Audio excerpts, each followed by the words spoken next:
Play fake. Beathard sets up deep in the pocket. Goes down the field for Smith.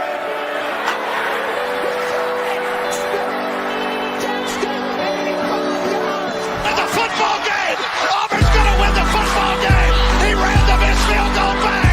He ran it back 109 yards. They're not going to keep it off the field. Going to heave one deep down the field. It's going to be to the goal line. It's going to be gone. It's a touchdown. And they're going to do nothing. Justin jumping around. It's Christopher Smith. The foot race. Can the quarterback catch him? He cannot pick six. They take a downfield shot. And the catch is made. It's William Williams. Still spinning free. Touchdown Alabama. They answer in one play.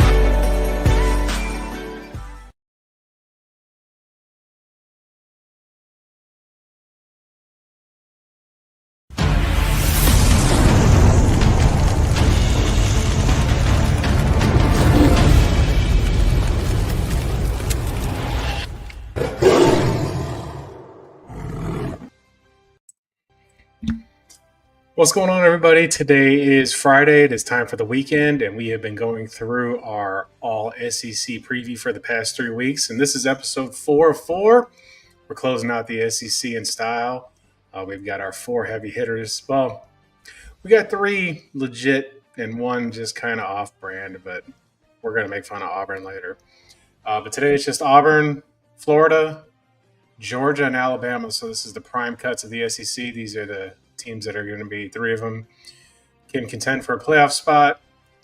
1 not so much. It's been an amazing week. We're getting through summer. We're past the halfway point of the year. And with that being said, let me bring on my co-host with the most. This is Bobby from Bobby's Big Board. What's going on, Bobby? What's going on, guys? We're sending SEC off gratefully. We got some heavy-hitting heavyweight action in the SEC division. Georgia, who's a lot of people's pick for the SEC champion this year. Obviously, Alabama's always in the conversation for the SEC championship. And then Florida, who I think a lot of people are sleeping on. We'll talk about a lot about them here in a little bit. But, man, Florida's got some exciting players. And then Auburn, Auburn's kind of in the middle of a weird spot. They've got a quarterback change, and we'll talk about all that too. But, I agree with you. I think Auburn's kind of at the bottom of the barrel here in terms of these 4 teams. It's Titans compared to Auburn, unfortunately. But yeah, super excited to go over SEC, man. When we came up with the concept for the show, we were trying to lump all these teams geographically as close as possible. I mean, I want to be clear. So, I mean, it made sense to put Alabama and Auburn on the same show. But if you think about it, in that section of the conference, Alabama, Georgia, Auburn, and Florida are essentially in that same zone. And going out west, it was scary. That's why we had Missouri with Texas and Texas A&M and Oklahoma. We just tried to geographically do it. So we ran a poll on X, and we had 4 options for what we're going to do for the next few weeks. And much to my chagrin, the Big Ten has successfully pulled it off. So we'll be going over Little Brother Conference. If you're a Big Ten fan, you know who you are.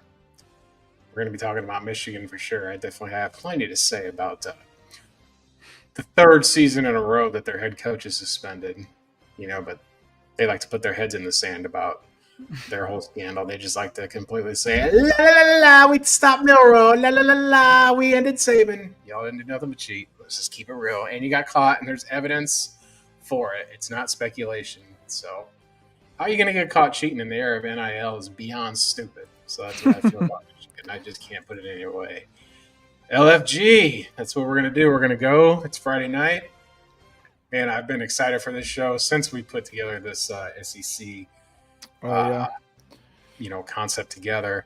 It is the Conference of Kings. And we're going to get the thing about this show that's great is Bobby does so much of the legwork with the production and getting the film and getting all this stuff together. And I just appreciate it so much. And he's got this all 22 film that you can't find everywhere, and you can get different perspectives on stuff if you don't have access to that kind of stuff.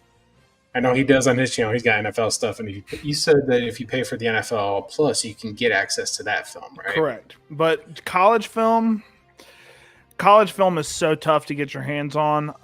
It depends. So on some of these, I do have game film, not full on all 22, but I use all 22 when I can. But with this, I mean, game film just works well for the preview shows. Once we get into the season and we're breaking down NFL week by week and college week by week, whatever we're doing throughout the season, we'll have all 22 film all the way through. But yeah, I mean, this show, this specific episode is going to be absolutely awesome just because there's so many exciting names to talk about. I think we should go ahead and get right into it because, I mean, the first team that we're going over, guys, shouldn't be a surprise.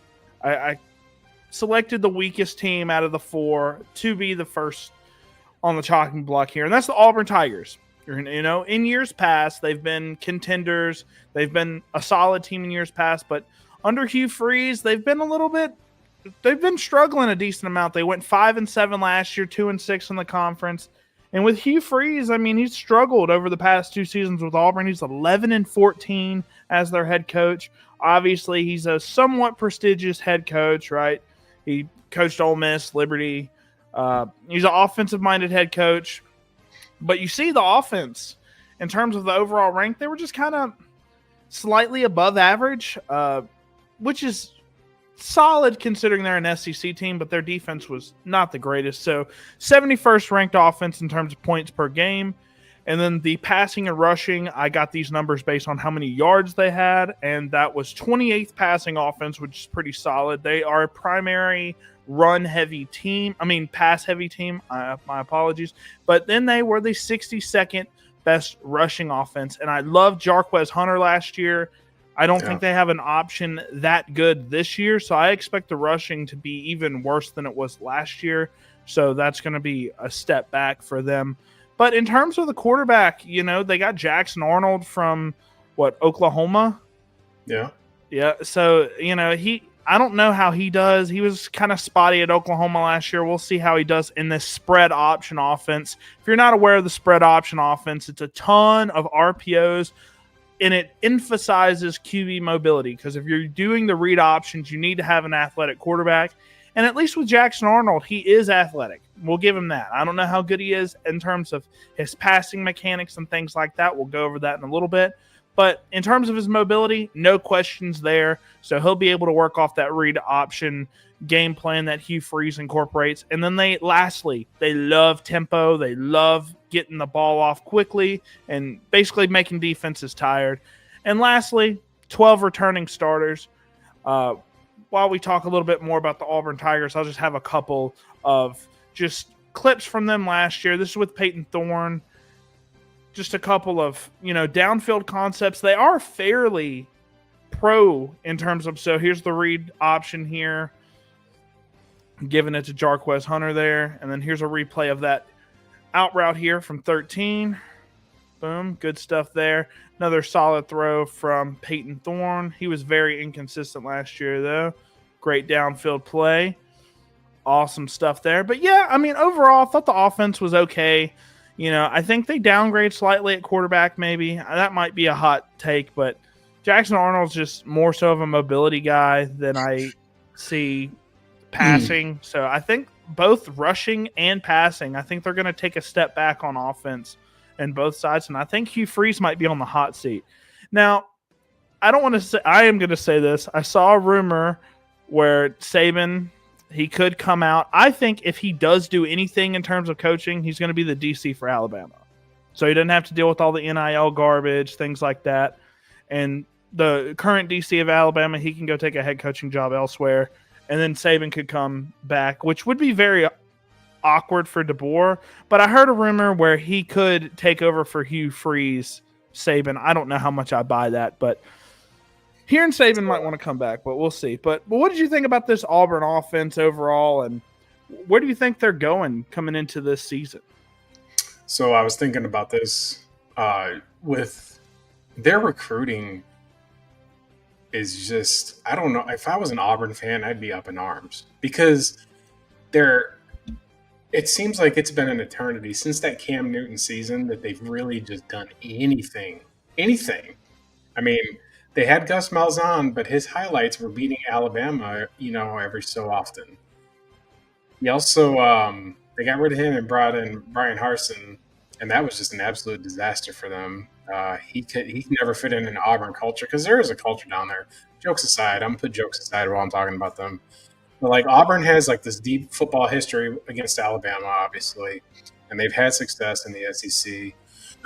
It's not like they're somebody who hasn't, hasn't been like Ole Miss traditionally, who's really struggled in the SEC play for history, probably a little bit before you were born. So Auburn just kind of lately has felt so stagnant, and they can't get the right guy in there to run the program. And I think that they went after Hugh Freeze because he had a success at Liberty. But when he was at Ole Miss and he had Chad Kelly, he beat Nick Saban back-to-back seasons, right? So I think that they were short-sighted in that hire because they're just trying to compete with Alabama. If you're Auburn, I think what you want to do is try to find either an alum or somebody who can fully commit to the program and not hear any of the outside noise, right? They don't seem to have an identity. They recruit wide receivers galore. They recruit great players to catch the football, but they don't seem to have any interior linemen that want to block. Like you said, they're pedestrian. They're just so middle of the field right now. Last year, I think they're a middling team for sure in the SEC. 2 years ago, they could have beat Alabama and kept them out of the playoff and gave up that fourth and a mile. It just was ridiculous. I just wonder how Auburn fans are going to keep putting up with this because they want to turn the heat up. But I also think, who's going to go play there? You've seen in the week that you see Kirby Smart and Kalen DeBoer and Sark and all these guys are just pulling in these and they're battling for these top tier talent. And Hugh Freeze is getting trolled on Twitter by golf accounts. It's got to be mind numbing stuff. Yeah, it's in a smaller tier. At least I don't think it is like smaller tier SEC school as far as facilities. They're not. If I was to compare them to another conference, I'd compare Auburn to like, maybe like a Penn State. They got facilities. They've got history. They play in a good conference, and it just feels like they're just so stagnant. I mean, and you'll see it on the. You see it. Peyton Thorne is not good. Jackson Arnold he's a 5-star, but he lost his job at Oklahoma. Yeah. He lost his job. I mean, that's a tell. But we're going to see how Oklahoma does, whether that was the right call or not this upcoming season, which I think it was the right call. I think they tremendously improved at quarterback. But Auburn still feels like they're just putting around, pacing around, not getting anything going, just going with the flow, and their fans haven't revolted enough, or maybe they can't afford the buyout on Hugh Freeze. I don't know. I would hate to be an Auburn fan in that situation because you just feel stuck. Yeah, I agree with you for sure. It's not like the NFL where you can just rip it off, and start all over and suffer and know that you're doing a full rebuild. You got to constantly recruit and keep kids, and I think it shouldn't be hard at Auburn, but they just keep losing players. Like they just feel lower mid tier right now. Yeah. Oh, well. Yep. That's exactly how I feel about them as well. But we'll take a little bit of a deeper dive in terms of Auburn's offense. So their offensive coordinator, Derek Nix, he doesn't really call the play calls. That's more of a Hugh Freeze thing, but he is there. He's more of a quarterback's coach guy. They lost a decent amount of talent this year. So Jarquez Hunter, he was a 6th-round pick, I believe, to the Rams. Very explosive guy, super explosive, got sweet feet. He was a big loss, I think. And I think Auburn's going to be feeling that loss a lot more this year than people are expecting. And then Kendre Lambert-Smith, I think he was an undrafted guy, but he had NFL potential, kind of a deep threat type of guy. He was actually a 6th-round pick, so that's solid. But, yeah, Jarquez Hunter had over 1,000 yards pretty quietly last year in the SEC. But they bring in some explosive receivers, like you said, every single year. And they have Cam Coleman. Yeah. He was a former 5-star number 2 wide receiver. He's a 6'3" wide receiver. Great ball skills. He's an athletic specimen. He is a freak. Then they have the 4-star on the other side, Malcolm Simmons, track star guy, number 29 wide receiver in his class. Great athlete. They have some great athletes on the boundary. And then, that's that's going to be something that they're going to lean on. And you obviously saw the passing numbers. They are a pass-first team. And, with Damari Alston and Jeremiah Cobb, they were both there last year. We'll see. The run game was very inconsistent outside of Jarquez Hunter, so that's definitely a big question mark, and I think that their run game is going to suffer a decent amount this coming season. But with these wide receivers, Jackson Arnold has no excuses to succeed. Jackson Arnold only had 1,400 passing yards, 12 touchdowns, 3 picks, which doesn't seem like bad. But when you actually watch him in the games, he was very inefficient, couldn't get any plays done. Is that Oklahoma related? Was that old offense that Oklahoma was running? Who knows? We'll see how he does in a more QB-friendly system. And like I said, he's got the rushing upside, so that's exactly what you need if you're going to want to be a quarterback in this Auburn offense. Another big issue is, well, it's not even an issue. I'm sorry. They returned 3 offensive linemen, so they returned their center and both their guards. They're going to have to replace their tackles, but this is very important. I think this is one of the most important things for college offenses is having an experienced offensive line. The more starts your group gets together, the less mistakes and more poised they're going to be under any type of defensive duress. So I think that's going to be the strongest part of this Auburn offense is the line, and they're just going to have to make plays to their playmakers, and that's how this offense is going to succeed. So We're going to see. Yeah, so we'll go into this is Cam Coleman here. I got to show this. I picked this slow motion. This is something that Rome Odunze ran last year for the Bears. It's a stop. So it's a stop and go route where he basically fakes the hitch and runs deep. This is their 5-star wide receiver who's a sophomore now, I believe. Beautiful play. I want to show that one more time. Stops on a dime, has the corner flip his hips, done. Free touchdown.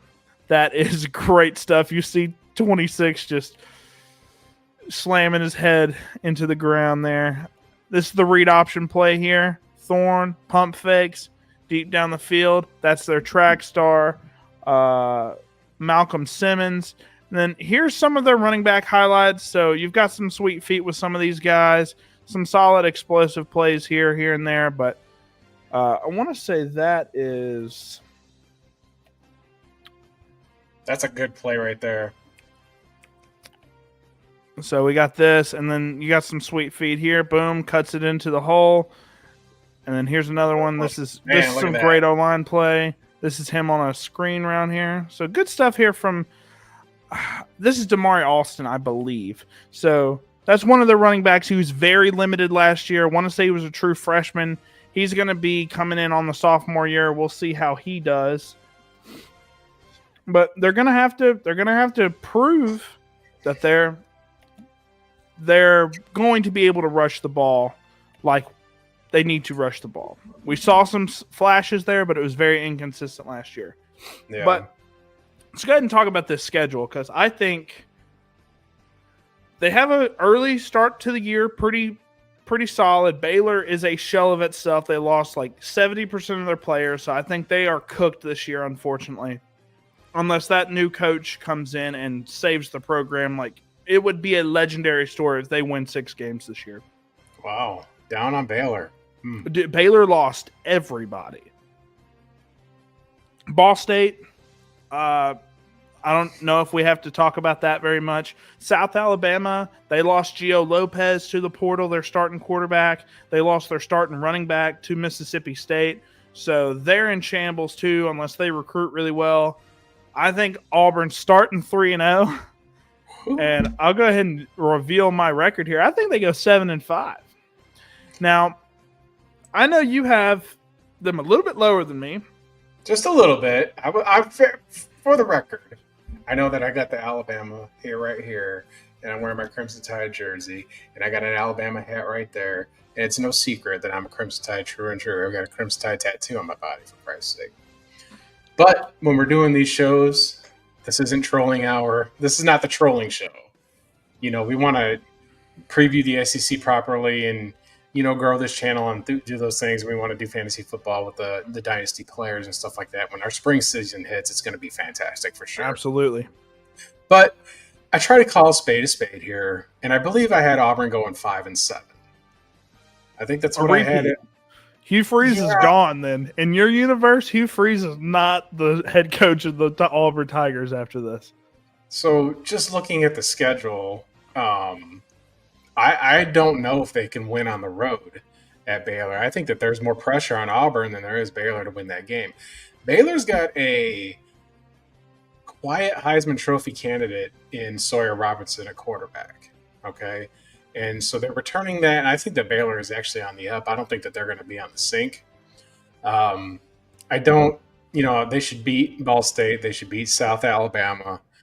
But then I got them losing the next 4. Yeah, I could see that easily. I think they can take the Mizzou game. Obviously, I think Georgia, tough. Texas A&M's really tough. Oklahoma, really tough. We're both pretty high on Oklahoma this year. I think they could take the Arkansas game. I think they take the Kentucky game. I think they take the Vandy game. Mercer obviously is a win. And then Alabama, I think. Vanderbilt's on the up and up, I will say that. But my 7 wins is Mercer, Kentucky, Baylor, Ball State, South Alabama, Mizzou. That's 6. And then I guess I'd give the Vandy game to them. So, yeah, I have them going 7-5, 3-5 in the conference. They do make a bowl game. I predict they probably win the bowl game, and Hugh Freeze slides by the skin of his teeth and remains the head coach of Auburn yet one more year. So if he does that, okay. So if you're an Auburn fan, I want to know. This is not what you want. No, if that happens, I think that it's a step up a little bit. To win a bowl game is a big deal. Yeah, because Auburn hasn't made a bowl game in a few years. So for them to just, even if it's just flipping their fortunes that little bit, because 7-5, what you have there is not unreasonable. I'm not going to push back and say that I disagree, but they could do that and they could win their bowl game. I mean, if they're 7-5, they're likely going to the Music City Bowl or the Birmingham Bowl or at the street. Yep. And what they would have to do is, I think that Hugh Freeze would get another season, but I think that the powers that be at Auburn would have to say, you need to get out on the recruiting trail and do something, because this is not our standard. Auburn has to raise their standard to what it used to be. There was a time when they had Tuberville there, who's now the senator, but they were doing next hand in Taunton, Alabama for 6 years straight. Now, personally, I'm glad that that's over with, but that potential is there at the school. And I think that they're just going to have to figure it out. I don't know. Like I said, I don't know their NIL situation, but I know that there's definitely a chance that he has to recruit hard. Yeah, absolutely. And it's just, otherwise he will be out the door. But I think if they have a winning season, and they win a bowl game, I think that'll keep his job. They'll say, we see improvement. Keep it going. Yep. Because Hugh Freeze has had a history of winning. I don't think he's got his foot off the gas. I just don't know what he's doing, and that's really perplexing to me. So. Yeah, in terms of the recruiting, you're 100%. You're 100% right in terms of the recruiting. His recruiting is not very solid, but he comes from the old world of college football. That he made his roots at Ole Miss before the NIL stuff, and it's probably something that he's having a hard time adjusting to, like many coaches in this new college football landscape. But yeah, I mean, I think he's going to slide by the skin of his teeth. And you have them going. Let me pull this up one more time here. So 7-5. You got them going 5-7. I think that's fair. It's a repeat of that last year. Do you think if they go 5-7, let's say 2-6 in the conference, and they drop the Baylor game, he's fired, right? Hugh Freeze is out the door. I would have to look at I can't see a kid wanting to go there. Yeah, I agree. That's 3 straight years of it. Why would I waste my time going to Auburn? You're not showing improvement. You're not showing that you can win. So why would a top-tier talent consider going there unless he's in state? I agree. And this year, it's so – I know you don't – maybe you do know, but do you know what Kalen DeBoer's nickname was? I don't. So a lot of SEC fans like to poke fun and call him Husky Harsin. They didn't think that he was going to go down there and recruit in the South. And not only has he done that, he's recruited already in his first year more in-state players than Saban ever did in one recruiting cycle. for the top talent in the state of Alabama. And Alabama is, Alabama, Mississippi, Georgia, Florida, all of those states, man. I don't know what we do to these kids down here, but they are just talented freaks, all of them. There's so many good players down here in the Bible Belt, man. It's insane. Well, you know what it is? It's because I like to say that there's nothing else to do. You go hunting, you go fishing, you play ball, you serve the Lord on Sundays in the South. Yeah. So that gives you plenty of time to play sports. That's it's kind of a older America down there for it. But nonetheless, let's take a look at our boy Eric Singleton here. So Eric Singleton, I'm gonna be honest. Call me a casual if you want. I had no idea who this kid was. Not a single idea who this kid was. And that is the fun part about doing research on all these teams. I found me an Eric Singleton. 5'11", 190 pounds. He's a sophomore. He's a redshirt sophomore. Maybe that's not right because he has back-to-back 700-yard seasons. So he is a junior, actually, not a sophomore. So typo there. But Eric Singleton Jr., he's a transfer. Back-to-back 700-yard seasons at Georgia Tech. And, Mr. Justin, I think you know what type of offense Georgia Tech runs down there. They don't run the pass the ball. Anymore. They don't run the trip option. They run a lot. They run a lot with their quarterback. Love the guy. Haynes King. Haynes King. Runs him all day long. They run the ball a ton. They don't really pass the ball that much. They do it a little bit, but to have back-to-back 700-yard seasons, especially as a true freshman, that's very impressive. And here's some of the things I love about some Eric Singleton Jr. So he's a 4-star in the portal. They land him 4.34 speed. He tracked that in a track meet or something like that. He ran a 40, ran a 4.34.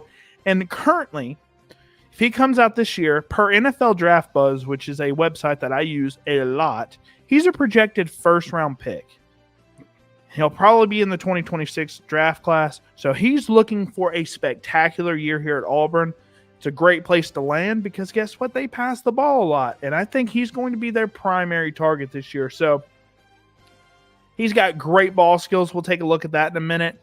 He's a deep speed burner, and he's crafty. This is something that a lot of these 5'11", 190-pound track stars that just run straight down the field are lacking. He's actually good at route running, which is something that surprised me, and plays big too. 5'11", 190 pounds. You saw that with Josh Downs at North Carolina. He's 5'9", 170. He'll go up and pluck the ball out of the air. It doesn't matter how much bigger you are than him. He just has the ball skills to just play big. Now, he is undersized, but in the NFL, that's the only really knock that I have on him is that he's undersized and he doesn't run block the best. But when it comes to undersized receivers, we've seen guys like Tank Dell. We've seen guys like Josh Downs.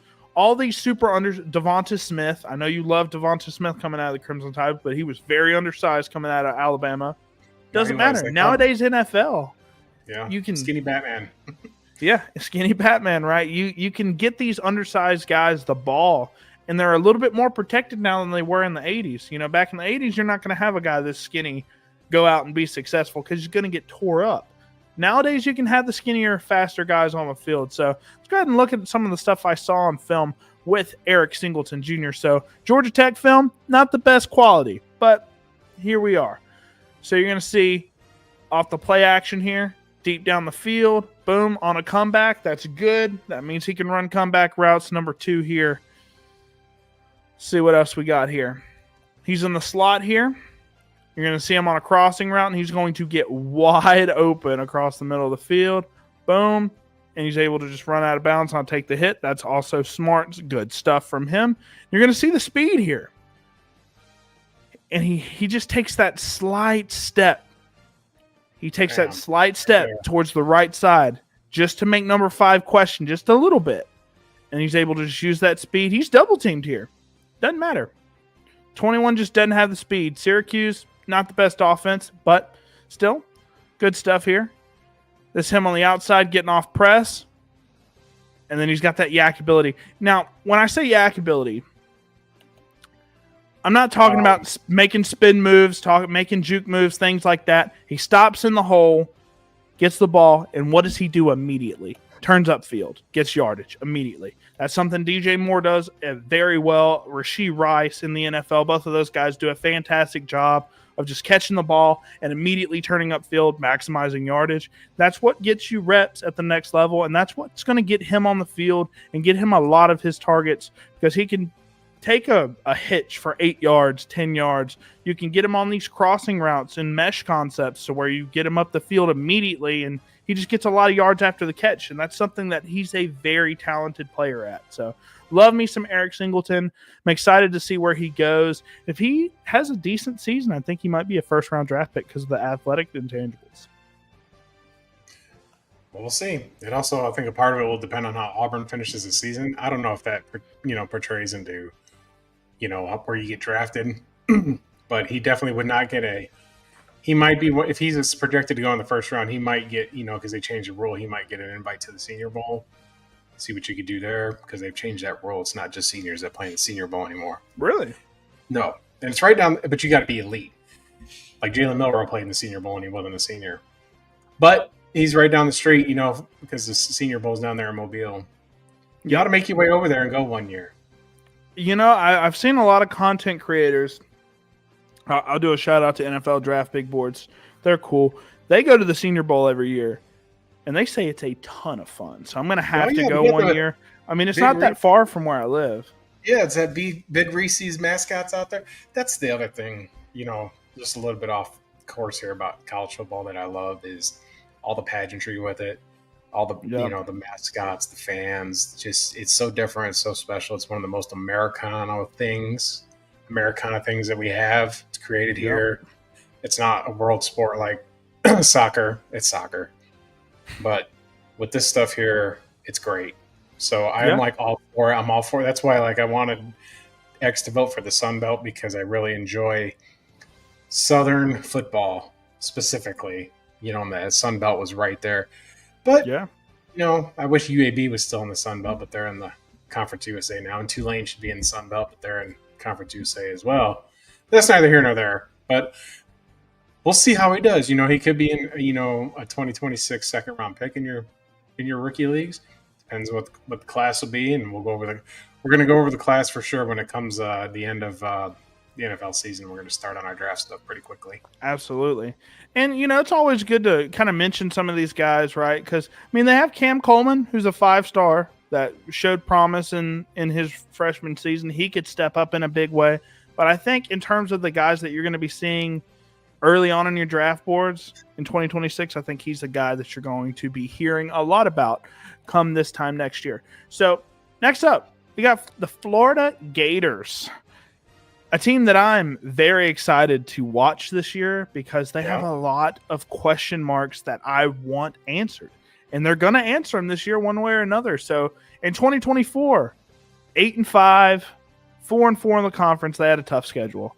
They lost some games that they probably shouldn't have. They won some games that they probably shouldn't have. They had a very up and down season. They started the year a little, what they started 4-4, right? It was a slow start. Yeah, it was a rough start of the season, but they won a bowl game, so that's very good. Yep. And they're head coached by Billy Napier. Now, a little bit about Billy Napier. He's the Raging Cajuns head coach. I did not know anything about this guy. Like I said, a little bit of a casual when it comes to coaches, guys, but I learned a little bit about Billy Napier. 40-12 with the Raging Cajuns? They were built like that with him there, huh? For real. Well, so that's a poor school, too. Like those Louisiana Sunbelt schools do not have money. So for you to win down there, you're really doing something right. He made that school, I think the worst season he had was 3 losses in 4 seasons. It was crazy. But he comes to Florida in 2022, and he's 500, 19-19 as Florida's head coach. So he's very much had a tough few years with Florida, but not because of the lack of talent. He's had some solid talents come through. Obviously, Anthony Richardson. Who knows whether he's good or not? People liked him. But in terms of the offense, man, he's got a decent offense. 66th ranked offense in terms of points per game. 69th best passing offense in terms of passing yards, 67th rushing offense in terms of rushing yards. Pretty above average all the way across the board. Their defense was more the problem. And, you know, they just lost some of these closer games. Obviously, Miami smashed them 41-7. They should have beat Tennessee last year. They beat the crap out of Mississippi State. Thankfully, I got to go to that game. That was awesome. Got to see DJ Lagway throw the pigskin around a little bit. But they run a multiple pro-style offense, so very much what you'd see in terms of an NFL offense. Obviously, they have some of the college schemes, but they'll run under center, they'll run shotgun, they'll run, you know, these tempo plays. It looks very much pro-style. And, you know, they're very balanced in terms of running and passing. As you can see in these passing and rushing numbers, they're very much, you know, they did not have the best running game last year with Trevor Etienne. No, he's Georgia. I forget the guy that was at we'll talk about him in a moment, but with Trevor Etienne in years past before he transferred to Georgia, the running game has just been kind of but they're trying to get it back going. And, you know, they did have an inconsistent offense, you know, in terms of scoring, but they did flash late in the season, so maybe they've got something with DJ Lagway. His stats aren't the greatest at a glance, but if you look at his film, there's some stuff that just jumps off the screen. They returned 13 starters, so that's good. I want to say that's the second or third most. We'll talk about a team that is returning the most starters in the SEC here in a little bit. But here's off the bootleg here. This is Graham Mertz, who they started half and half. He kind of got banged up throughout the season, so they put in Lagway here and there. That Mississippi State game, they notably played both Mertz and Lagway. And then here is that. Who's number one there? I gotta see, but We'll run up the middle. But here's a bad play, right? Some miscommunication. This versus Texas A&M early on in the season, and you just see some of that, you know, off kilters type stuff. That's a drop from the receiver, a little bit over the head of the receiver here. Graham Mertz didn't throw the best ball there, but Lagway, man, we'll talk about him more in a little bit, man. But what do you feel about the Florida Gators offense, how they're coming into the season? And, you know, I think they're on the up and up, man. I think that they'll have a positive record in the SEC, I think. Well, last year they were off to this real sluggish start. And I think that the Tennessee loss, as crazy as it sounds, they were really ultra competitive. And I felt like if he would have got blown out in that game, they would have got rid of him. I really believe that. They went on to finish really strong. There's a lot of hype with DJ Lagway coming into the season, and rightfully so. Yeah, you know, there's number one overall quarterback in this class. I think he can be a Heisman contender as well. If you look in the SEC, they've got multiple quarterbacks, 4 of them that can be Heisman contenders. You got him, you got Sellers, you got Arch Manning, and Nussmeier. All those guys are going to be, at least for the first half of the season, they're going to have their names mentioned for the Heisman Trophy because it's essentially a quarterback trophy. Not all the time, but it's not like the NFL's MVP where it's just best quarterback of the year. But yeah, here, it went to Travis Hunter last year. I think it should have went to Gentry, in my opinion. But with Florida, I think that it feels like I don't know. I think I took a look at their schedule and I didn't see anything where they can pull away with 10 wins. Yeah. So I think that if they show excitement and they're in competitive games and they just have a couple of tough losses, I don't think his seat will be hot. But if they come out flat, I think that'll be I think he's a coach that his seat's warm. Let's put it that way. It's warm. It's not hot anymore, but it's warm for sure. Yeah. But last year, you know, again, it's just like you got the note there. Inconsistency. It feels like they feel like an upgraded Auburn. You know, but I mean, Florida's had SEC championship game appearances. You know, and Auburn has not. But here, they're getting better. You know, they're right where they should be. I think as far as Florida, you know, they got a real deep history, but they just haven't been elite since Urban Meyer left. Yep. Just really calm. That's a crazy statement to make. Well, it's true. I mean, after his NFL tenure, I mean, people were just like, "How was this guy ever good as a coach?" Right? But he was great. He was amazing at Florida. And Utah, he took Utah to the Sugar Bowl. Yep. You know, he's a great college coach, but there's a lot of controversy with him and at what he did at Ohio State. But Florida feels like they're gonna. Man, I want to see it. Like you said, I want to see what they do. it's interesting with them because I look at their schedule and I feel like they can win any of those games. Obviously, they're going to lose some, and I think that inconsistency is still going to shine because I think DJ Lagway, he just needs a little bit more experience before he's super polished. But, I mean, man, this Florida offense, we're going to see some special stuff from them. So, and speaking of the Florida offensive coordinated by Russ Callaway, and we're going to see some exceptional things from this offense. An electric dual threat quarterback. He's going to get his chance to finally get the offense from week one. DJ Lagway, the 2024 QB1 from that high school class. He's a 5-star quarterback. We'll talk a little bit about him in a little bit. Then they have like this running back tandem of Jaden Ball and Jacoby Jackson, who, you know, they were kind of in a split backfield last year. So Ball had almost 700 rushing yards and 7 touchdowns as a freshman. Good stuff.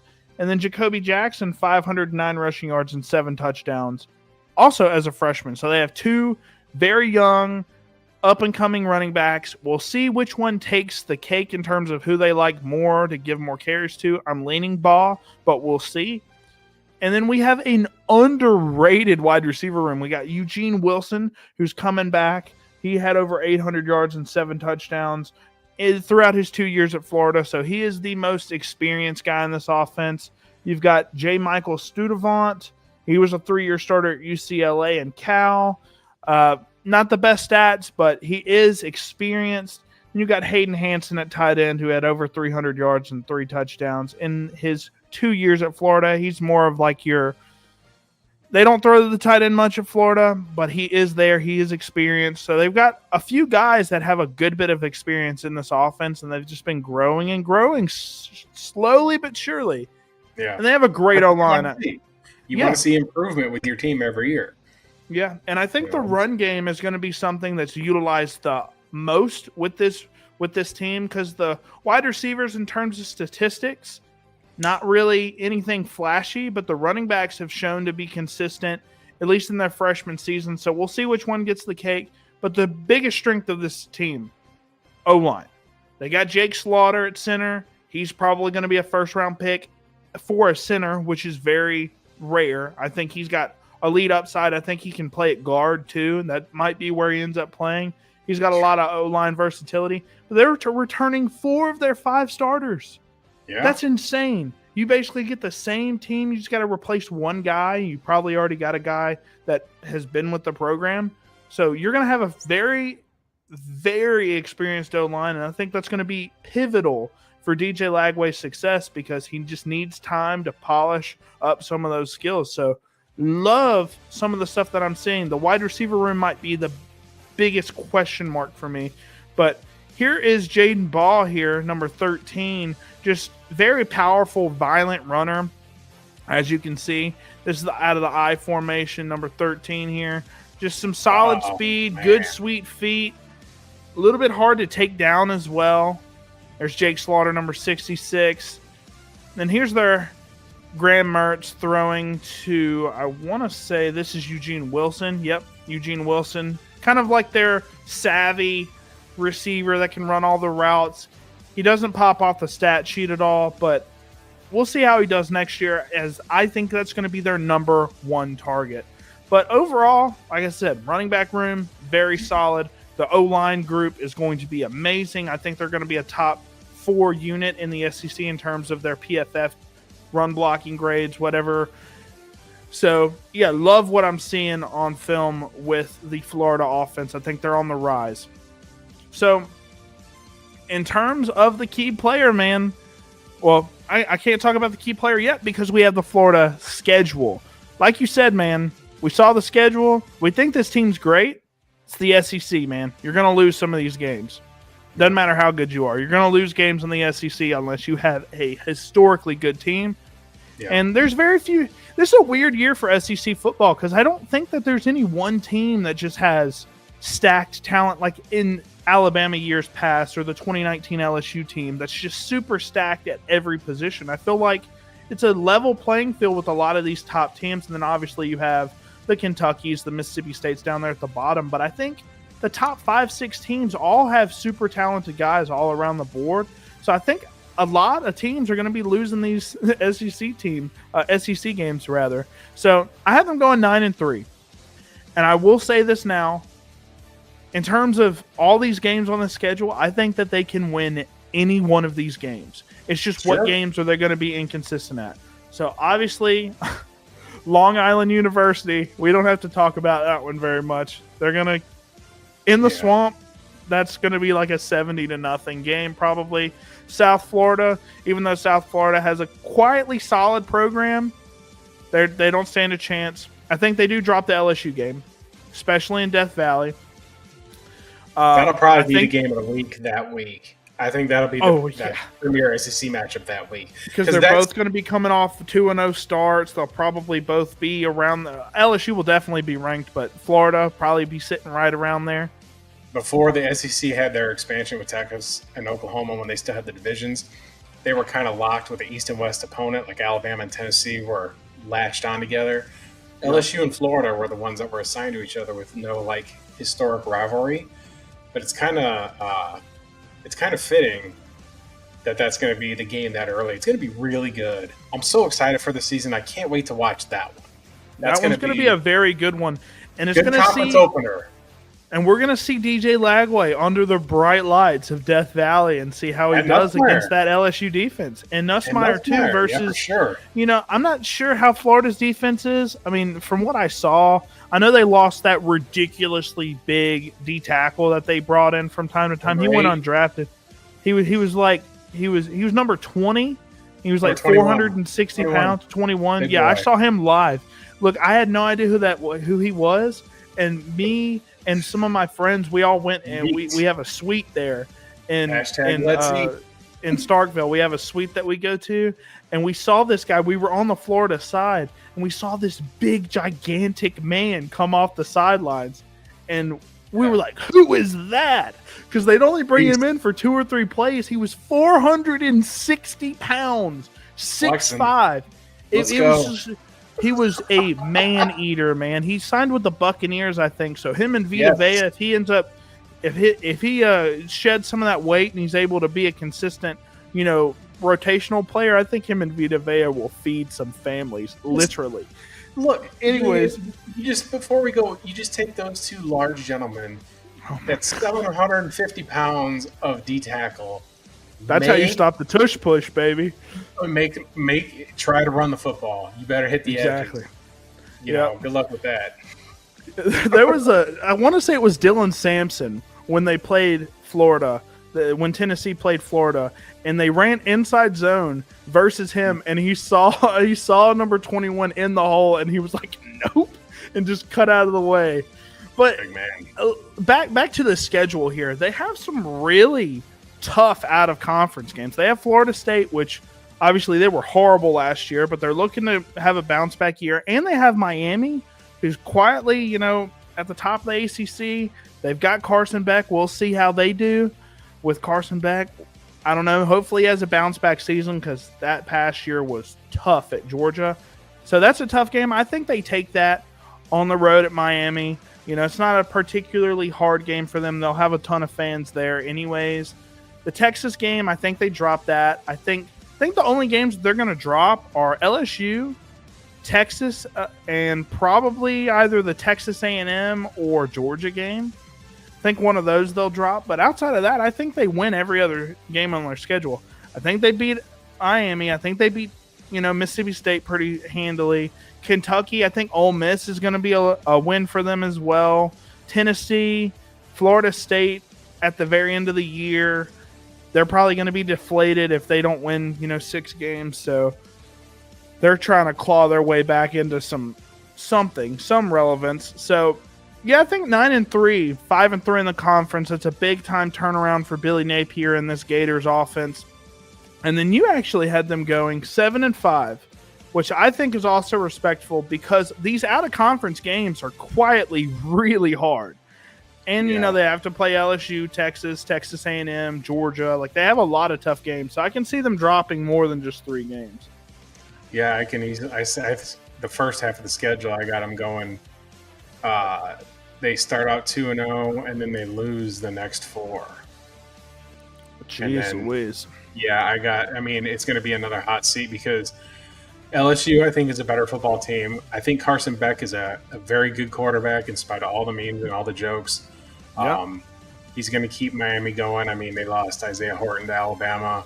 They lost Cam Ward to the draft. But I think that, I think that Miami will be, the game's in Miami.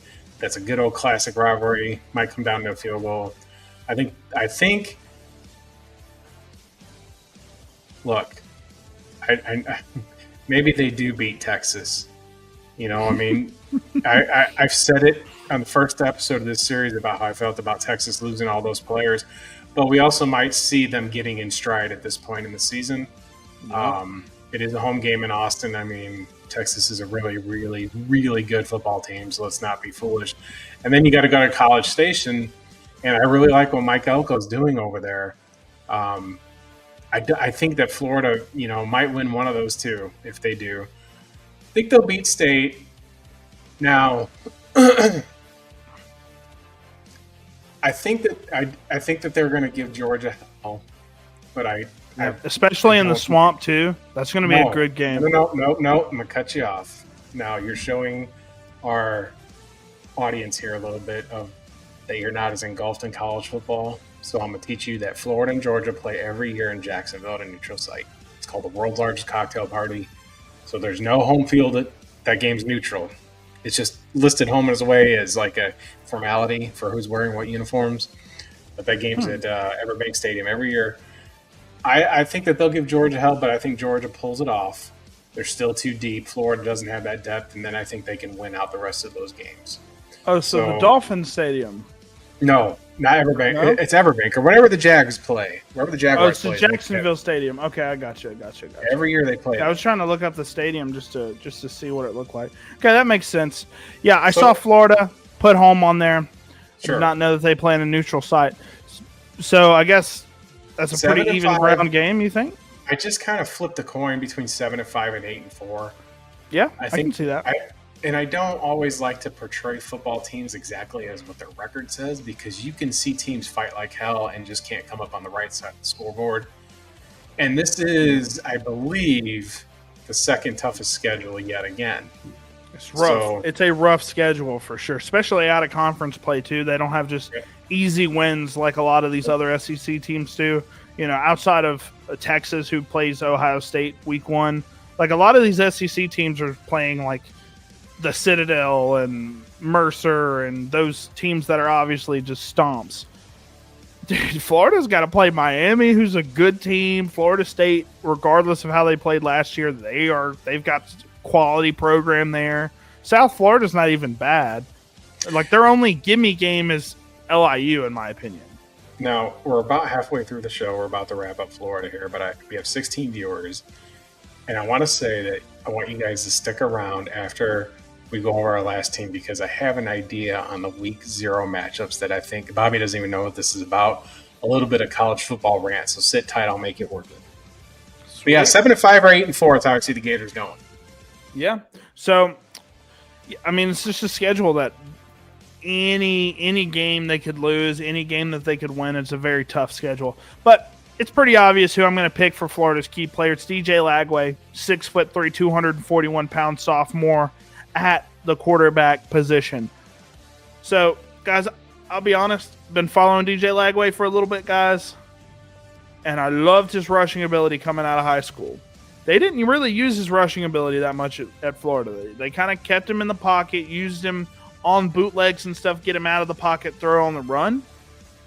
He's got, I'll go over it in a minute, but he's got an ability, a specific type of ability that I'm really high on. But 5-star recruit out of 2024. He was the number 1 quarterback in his class. Obviously, number 1 overall quarterbacks from other classes. It's very hit or miss whether they're actually going to be good at the next level or not. We saw Quinn Ewers struggle this past season. He was the number 1 overall quarterback in his class. But he looked decent in 2024. He had a lot of high upside throws, 12 touchdowns to 9 picks. He's going to have to, get a control over those turnovers.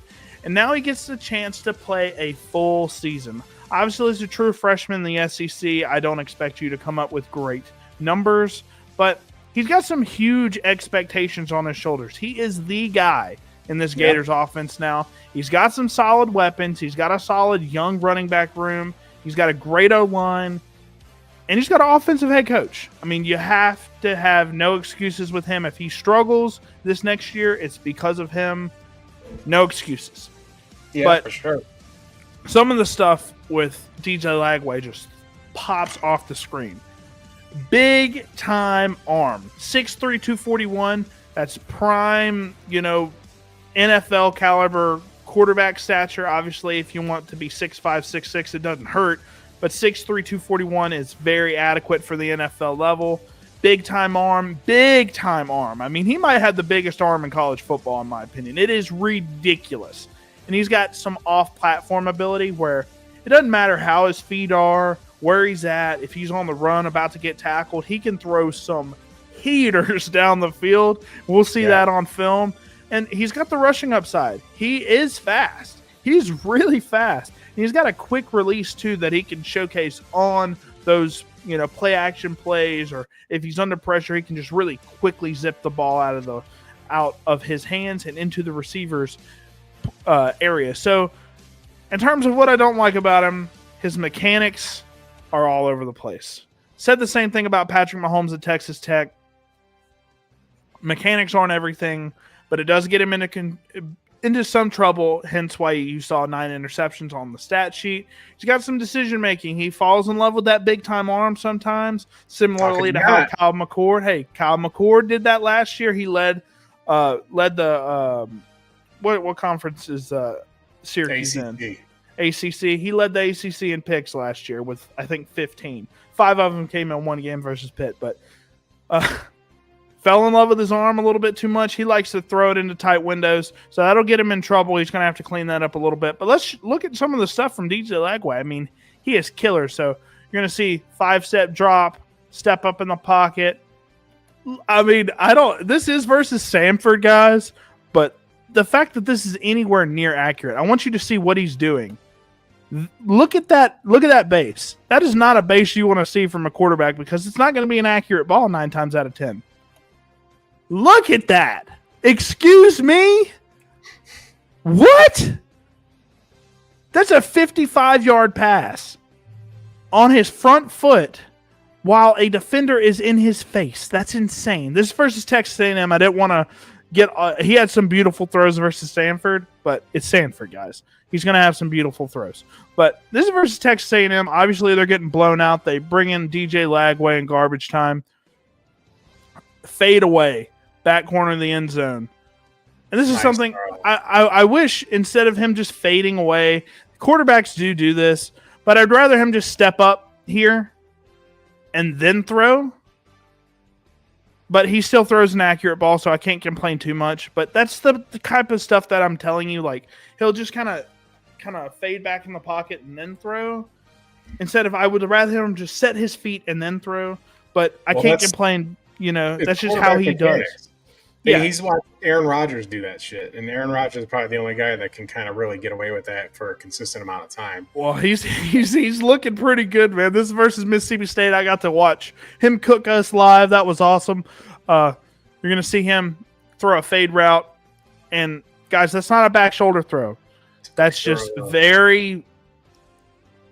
He'll throw up balls like this versus Tennessee, a great defense. I mean, excuse. Well, there he steps into it. So he steps into it, but he's also on the run. He's on the run. He does not have his feet set here, and he just throws it. He's in the air when he throws this football. He's in the air. He's on the 30-yard line here. Throws it in between 2 safeties and a cover 2 look on a deep dig. Or that's a post. I'm sorry, but that's an insane throw. Like. If you were watching this in the early 2000s when Tom Brady was just cooking everybody with mechanics, they would scream at DJ Lagway and be like, "Stop doing that!" But also, it works so well because now we're in the days of your Patrick Mahomes, where you can step up in the pocket and do weird things on the run. As long as you're accurate, it doesn't matter. I'm going to counter you on that only because if you look at the score and the time. Yep. In that particular game, like You're trying to move the A ball. big time throw. Look at the down and distance. Well, that doesn't matter. He's got 30 seconds left in the ball game. Exactly. So he's got to whip it down there somewhere. So that may, sometimes you just got to kind of throw your mechanics out the window and try to do whatever the hell you got to do, especially when on the road. I mean, they did not win this game. They should have won a game, but the fact that he is playing one of the best defenses in the entire country versus some of the most feared pass rushers in James Pierce Jr., he says, step up in the pocket and just throws a ball. He's just like, I got to make a play. 35 yards downfield in between two safeties on the money. 30 seconds left. It's 3rd and 18. They got to have this. If they don't have this now, they're going to play prevent defense, and you basically got to have a Hail Mary. This is phenomenal. That's a phenomenal throw from DJ Lagway. And if he just shows a little bit more consistency with reducing the turnovers, showcase a little bit more of that rushing upside. I know Florida doesn't really like to utilize him on the read option game a whole lot just because they want to protect him. But if they can showcase just a little bit more of that rushing upside, cut down on the turnovers, obviously bring the passing touchdowns up a little bit more, and some more of those Tennessee throws, big-time throws on 3rd down, 3rd and long, and take less sacks because he does hold on to the ball a little bit too long. Yeah. He's a first-round pick, and all he has to do is play well this year. He gets one more year. He can come out. He could be a first overall pick. Sure. That's how much upside this kid has. It's insane. Love DJ Lagway. And that's one of the big question marks. The class would be with him and Arch and with Sellers. Yeah, exactly. So I've got 2027 first. I punted on this year in one of my leagues, and I'm trying to get quarterback and some breakout players. So that's how you win. Ryan Dynasty. Williams, Jeremiah Smith. There's some crazy players in that 2027 class. But I will say, Lenore Sellers can come out this year, can he not? I think he's got one. I think unless South Carolina absolutely cooks, I think he'll play one more. Because he's a junior right now, is he not? He needs the snaps. Yeah, he does. I think he's definitely in need of some more. And with quarterbacks nowadays, they're playing more and more, playing their 5th years. Bo Nix, obviously. With him and Jaden Daniels, they were more so like really bad at their previous school, and they just needed the more good tape, the better to improve their draft stock. So that worked out. With Lenoris, we'll see.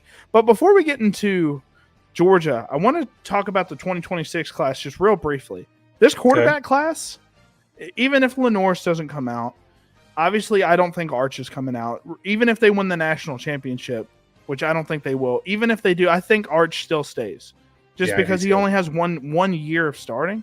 Yep. But outside of that, you got Drew Aller, who I think is phenomenal. I think he's a Heisman winner. I do. Yeah.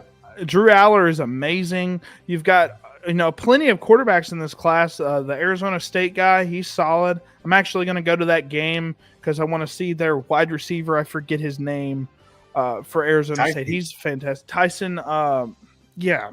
Tyson and their quarterback for Arizona State. Levitt. I'm going to watch them. Sam Levitt. I'm going to watch them throw and see how that connection goes early on in the season because they play us week 2. So that'll be awesome.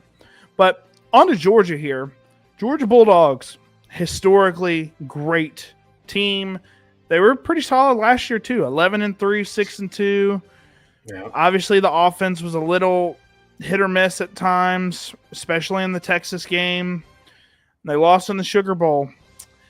And, it's just the times of them having that elite defense where they went undefeated and they beat the crap out of TCU in that national championship. For whatever reason, TCU was in the national championship. Easiest bet I've made in the past 10 years was given 12 points, laying 12 points.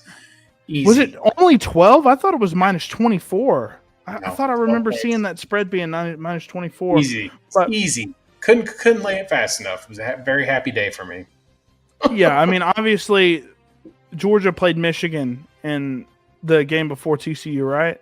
No, that was TCU. TCU played Michigan, and Georgia played a classic against Ohio State. That was Stroud Yes, against. it was the national championship for me. Stroud Was against Ohio State and Georgia. So, in terms of Georgia, they had a tough loss to Ole Miss. That was insane. All the Ole Miss fans were just like going crazy. And they had a loss versus Notre Dame. Notre Dame ended up going to the national championship, so good on them. And Carson Beck got hurt in that game also, so they were playing with their backup, which I am not too fond of.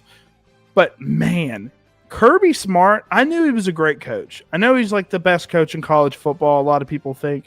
I did not realize his record, 105-19 in 9 years throughout his Georgia tenure.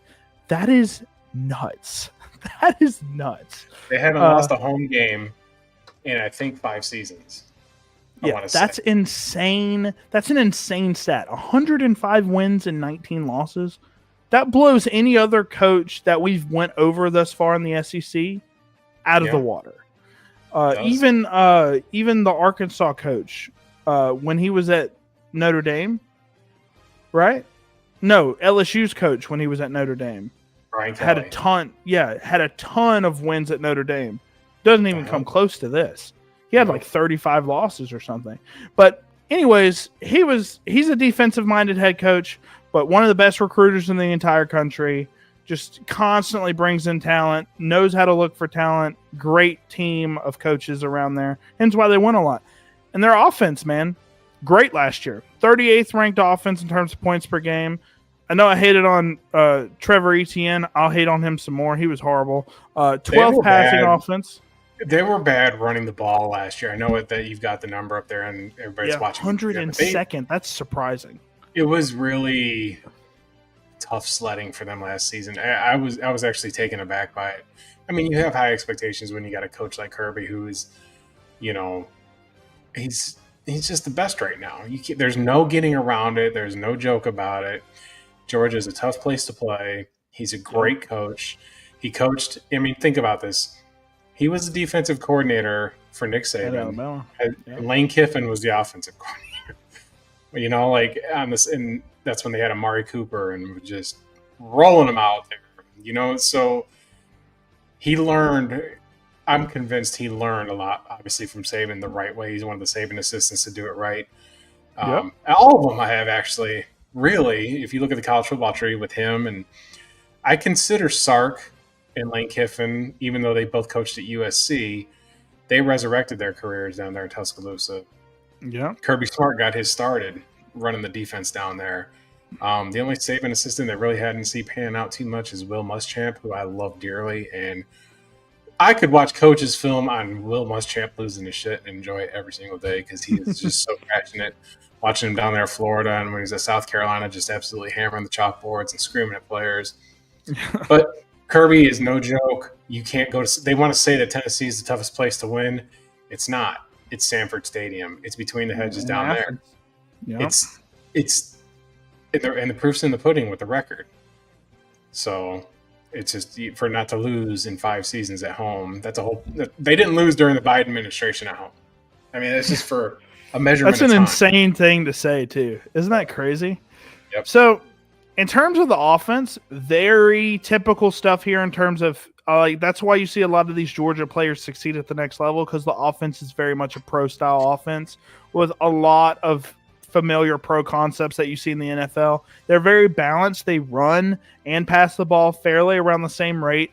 Even though you see those numbers, 12th passing offense, 102nd rushing offense, they're still going to keep the defenses honest. They're going to run the ball. They're going to make you stack the box. And then they'll pass the ball as well. And Carson Beck, as much as people say he struggled last year with turnovers and, overthrows, he still brought this team to a top 15 passing offense. So sure did. They're going to miss him. They're going to miss him. I think this is going to be horrible for them. They're going to miss him. I'm convinced. So, in terms of the offense, I'll kind of go over some of the things you'll see. A lot of spread formations. You'll see a lot of vertical passing concepts. You'll see a lot of pre-snap motion as well. You see pre-snap motion in a lot of teams in the college, but a lot in the NFL. Pre-snap motion, very important for this offense. And you see a lot of zone and gap schemes. Not a lot of power, like you see from teams like Boston College, Georgia Tech, Army, those teams where they run a lot of power concepts. They run a lot of zone and gap schemes, which you'll see a lot in the NFL. So this is a thing that I kind of want to talk about. I think they're going to – I know that 102nd rushing offense is not good. Right. But they lost Trevor Etienne, who I thought was painfully inefficient. How he got drafted is crazy to me. He went to the Panthers. We'll see how he does. I think he's like the RB4 there, in my opinion. But he is back. I think this team goes back to a pounding offense where they run the ball a ton. Because I know I say the word limited vet here. Gunnar Stockton has not had a lot of reps. He's been on the team a while. He has not shown barely anything in terms of production. 600 yards, 3 touchdowns, 2 picks in 9 games. And when you saw Carson Beck go down last year, that offense completely changed everything that they did. They run the ball. Gunnar Stockton's in at quarterback. They're like, we're running the most simple concepts possible. That was worrying to me. I could tell that the offense was not able to run at full capacity with him under center, and he's been there a while, and that really worries me, and I think they're going to run the ball a heck of a lot more than they did last year because of the limitations at quarterback. Maybe Gunnar Stockton goes out there and shocks me, but from what I've seen on film with him, I think they're going to be running the ball a lot this year. They have 12 returning starters as well, so that's solid. That's on both offense and defense. But here's some plays here from Gunnar Stockton throwing downfield. That's Gunnar? Maybe not. Let me see who this is. That looked like Carson Beck. That's Carson Beck. This is just the vertical passing concepts, just going over the actual offense. My bad. So this is the read option. Well, not read option, but here's the zone scheme to the left. He's just not an elite running back. ETN is not an elite running back. See, they're gonna miss. That's just good coverage right there. He's covered. That's all that is. It's not a bad throw. He's just covered. Yep. You're not gonna get that. That's glue. Great tattoos too. But here, oh my goodness! I'm sorry. He makes me mad. He makes me mad. But you'll have your little typical screen passes here and there, right? That you'll see that in the NFL too. But yeah, I don't want to hate on Trevor Etienne too much. I have a bone to pick with him. But overall, you see a lot of vertical passing concepts, giving your playmakers downfield a chance to make a play on the ball. But let's go ahead and kind of talk about more of Georgia's offense. So they're offensive coordinated by Mike Bobo, who, from all of the things that I know, he's the play caller for this team. So he's the mastermind behind this offense. You see the vet quarterback. I want to put that in quotations as much as possible. He's a third-year quarterback, third year in Georgia, Gunnar Stockton. I think he's incredibly limited, especially as an athlete. So you're going to keep him in the pocket, and you're going to try to throw the simplest concepts at him possible. Maybe I'm hating a little bit too much on Gunnar Stockton. I don't know. But from what I saw, I was definitely not impressed. And I think they're going to lean more into the run game, like I said. They got Nate Frazier, who's returning. They got Josh McCray, who's an Illinois transfer. So quietly, Nate Frazier had a pretty quiet, solid season this past year. 671 rushing yards, 8 touchdowns, over 5 yards a carry. I think he was their most consistent rusher of the football. So we'll see. And we'll see what Illinois, I think he had a ton of rushing touchdowns. I think he had 11 or 12 rushing touchdowns at Illinois last year. So we'll see. They were a borderline ranked team last year as well with Pat Bryant and all those guys. I don't know how well they do this coming year. But I think their wide receiver room might be a little limited. Dylan Bell, Colby Young. They did get Zachariah Branch, who's very talented. But, extremely good portal get for Georgia there. He's very, absolutely. Very good. So we'll see. And then their O-line, their O-line hasn't been great. But I will say they're experienced. And they have pretty much the same group. They returned 4 starters. They weren't a very good run blocking unit, and they were average pass blocking unit. But I mean, more experience, the better, man. That's what I say about all these offensive lines. Unless they're horrendously bad, just keep the group together, and they should improve. So, with Nate Frazier, here's some Nate. Oh no, this is one of the wide receivers here. I want to say this is Dylan Bell. Okay. Yeah, Zachariah Branch, he was at USC last year, Yeah. so we'll see some USC highlights in a minute. But yeah, this is Bell. Here's Gunner. Yep, here's some Gunner Stockton highlights. You just see this versus UT Martin in garbage time. So, very simple comeback.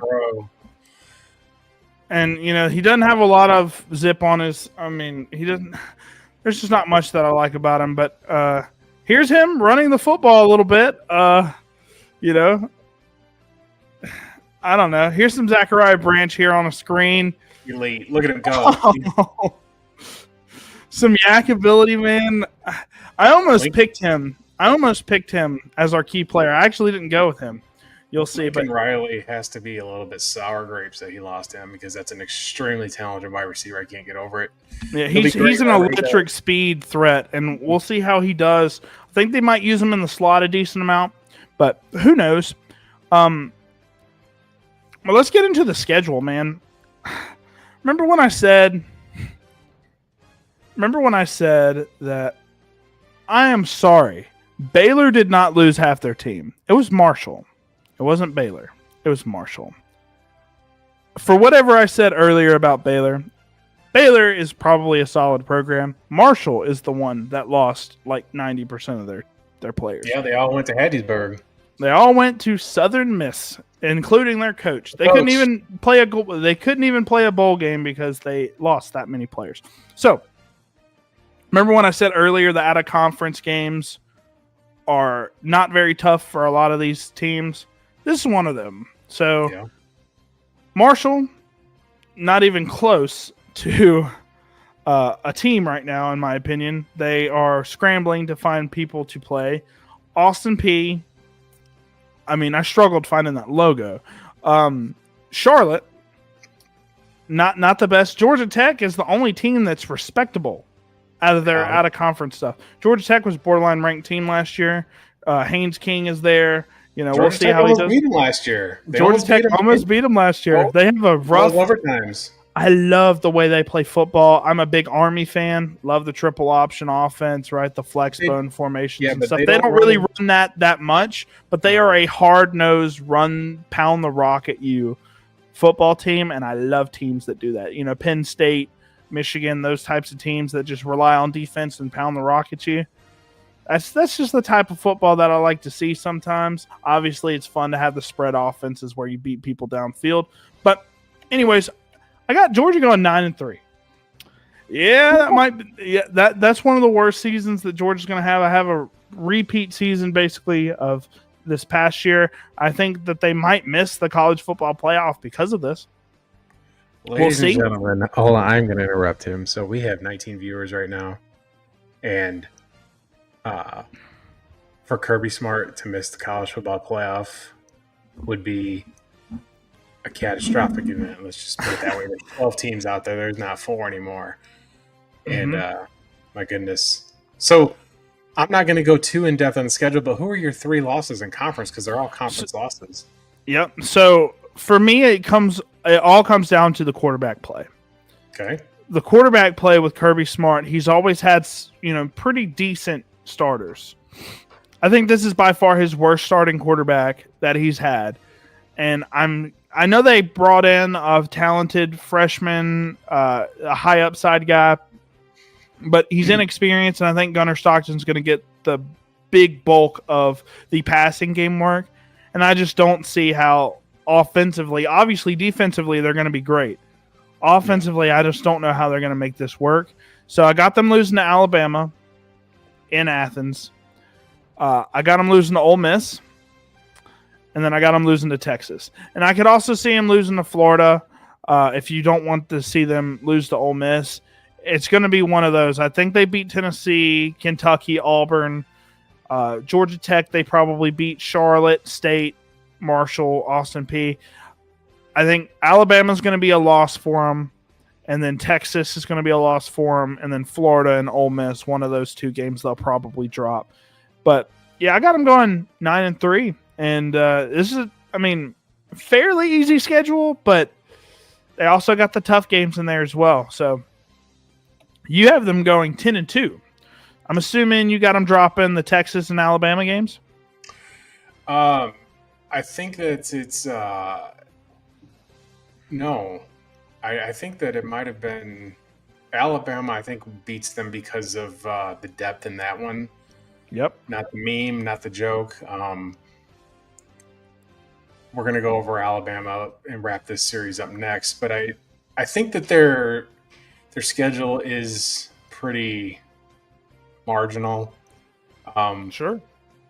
They've beaten Texas the last 2 times, and Texas has also lost a bunch of players. But I think that because the game is in Athens this time, I think that might be the other one that they lose. I mean, losing 2 home games is crazy for this team. Because they haven't done it in forever?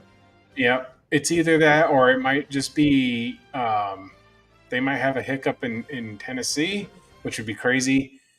Yeah. Because, they don't have a quarterback either, but it's a road game. And like you said, what's Gunnar Stockton shown? I don't like to beat up on necessarily inexperienced quarterbacks as much as just what you see them do on film. Yeah. And Georgia's defense, though, should slaughter all this. They got the last year they had a really tough schedule. Yep.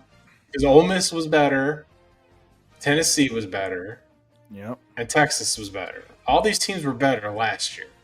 They're not this year, but Georgia's not better this year than last year's team. They lost a lot of people. And they stepped down at quarterback but the thing is, defensively, Kirby's great. They may even, I think 10-2 is ideal. I just don't know if they lose 2 at home. I think the Florida game might be the one that bites them in the butt somehow more than Texas. Yeah. Yeah. I think Florida is a scary, especially when they're in Florida. I mean, obviously it's not a big time travel for them, so they're not going to be jet lagged or anything. But like Florida, the Swamp is a tough place to play, and people don't really talk about that much. At the Swamp. I'm sorry. Neutral. They play in Jacksonville. Regardless, I think they lose that game. Okay. They probably drop that one, and they probably beat Ole Miss. But you got them going 10-2. That probably sneaks them into the playoff for sure. But yeah, Gunnar Stockton for me is just not it. But let's go ahead and go into our key player. So I looked at Zachariah Branch. I like him. I like him as a kick punt returner. He's very electric in that aspect. I like him as a yak threat as well. But the guy that I'm going to go with is Nate Frazier, their running back. And I think he's going to get a lot of volume because of Gunnar Stockton's limitations. And that's the only reason why I picked him over Zachariah Branch. So let's go ahead and talk about him a little bit. 5'10", 210 pounds. I like him to be a little bit shorter, a little bit bulkier, but solid size and frame here. He's a sophomore coming off a pretty solid freshman season. He was a 4-star recruit, number 2 running back in his class. ETN is gone. That means more snaps for him. I think he is by far and away the most talented running back on this roster. And, Kirby usually, just like Saban, just like all these more veteran coaches, they don't really start freshmen like that. They let you develop and let the upperclassmen they get snaps. He got a significant amount of carries for a true freshman running back, and that is very telling of this kid's talent. And yeah, like I said, it's impressive that he got to start that much. 671 rushing yards and 8 touchdowns. Very close to ETN's production on a lot less carries. He's got some explosive speed and acceleration. He's got a track background as well. Love to see that in my running backs. He doesn't have the best stats in terms of through the air, in terms of passing, but he's got some solid hands. He can be used in the backfield. He's a versatile back. He's got the speed, the acceleration to be a 2-down plotter, and then he's got the hands to be a 3rd-down back as well, and I think he's going to be utilized as a 3-down back for Georgia. I don't know if he's necessarily a workhorse, but He's a limited starter, which is going to be kind of tough, and it's going to be interesting to see how he improves and if he's able to dodge the injury bug that a lot of these college running backs do.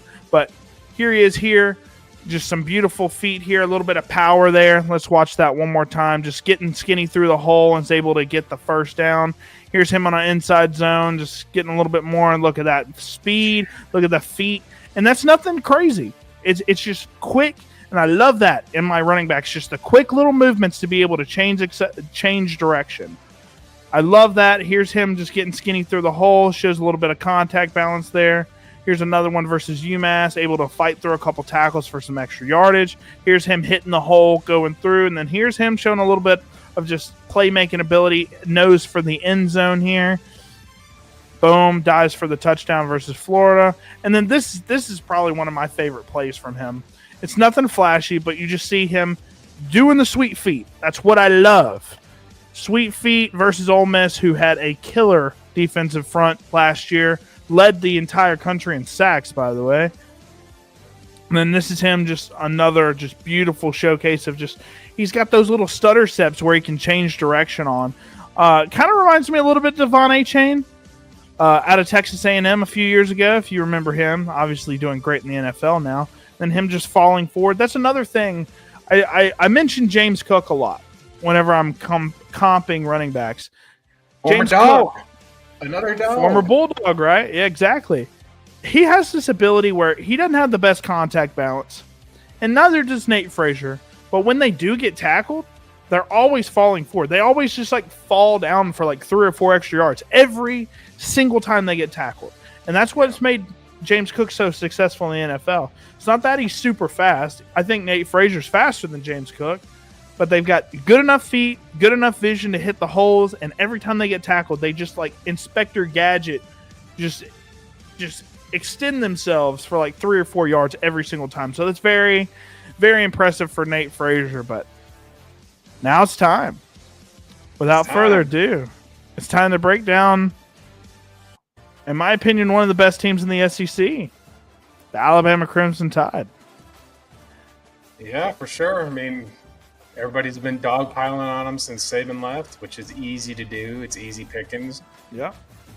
Just a quick recap of last year. You know, they had, when Saban retired, immediately that team, when a coach quits or fires or leaves, gets a 30-day transfer portal, but they can't recruit anybody. Players can only leave. And Alabama lost three players immediately. 2 of them and they all went to Ohio State immediately. Caleb Downs, Seth McLaughlin, and Isaiah Bond. No, Julian Sam. Sorry, he went to Texas. Yep, Isaiah Bond went to Texas.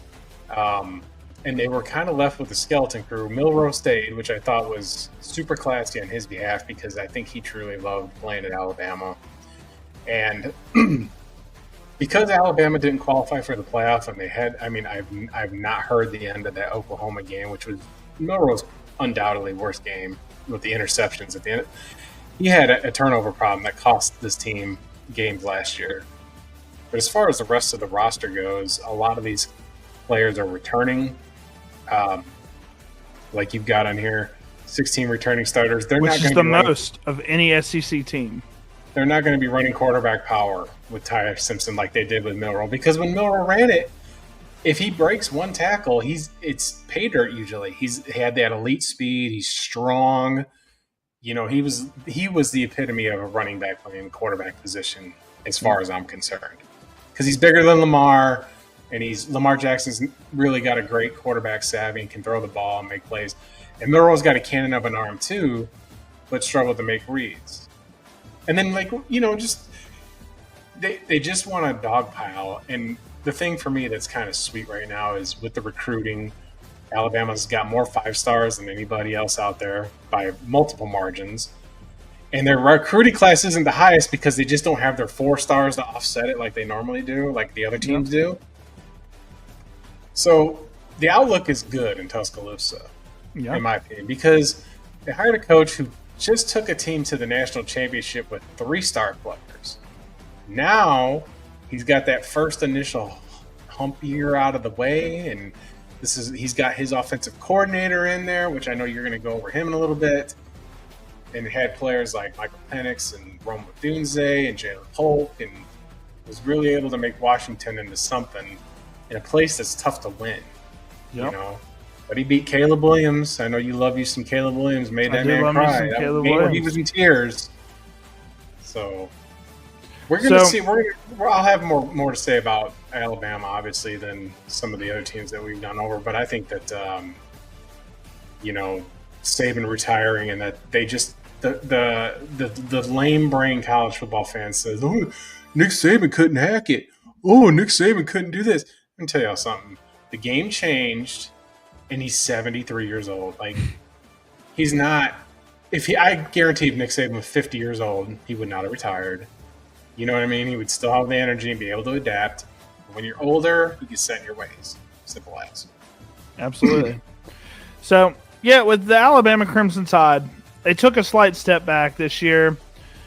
I think they had a lot of really close games. Obviously, they had the tough one to Vandy. They had the loss in the bowl game to Michigan. But, I mean, they went 9-4 still, and they had some great wins. They were 5-3 in the conference, which is very respectable. Obviously, Alabama's expectations from the fan base are much higher than 9 wins, which is crazy. And a lot of fan bases can't say that. But y'all still beat Georgia. Had a great game versus Georgia. Beat South Carolina, even though that game was really close. I thought they had some really good wins, and obviously the Oklahoma game was rough. The receivers had a problem in that one. Vandy, y'all just couldn't get it going on offense as well. Vandy's defense was really good. But it was Vanderbilt's offense. They cooked.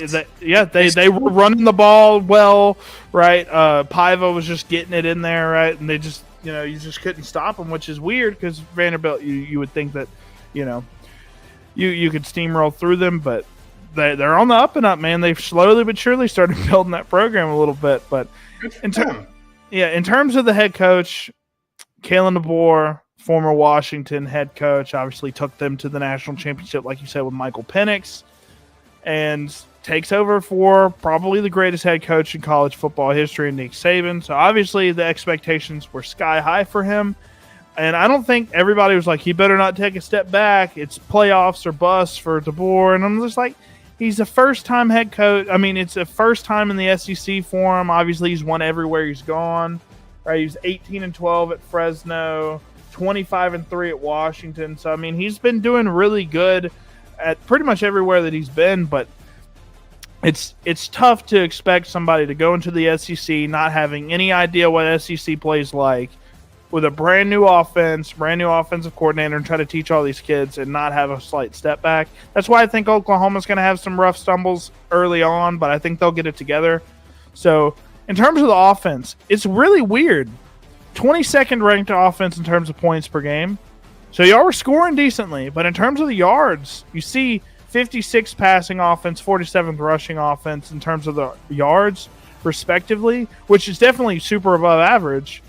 But the points per game was higher. Why is that? Because when y'all got the ball, usually, y'all were on good field position and y'all scored. So that's very good stuff. That means the defense is Alabama's defense has always been very solid. And they run a pro-style spread offense. You'll see a lot of, 5-wide concepts, things like that, just to spread the defense out and basically win in the short game. And that's something that I think was tough for Milroe, because in this pro-style spread offense, you got to make adjustments at the line.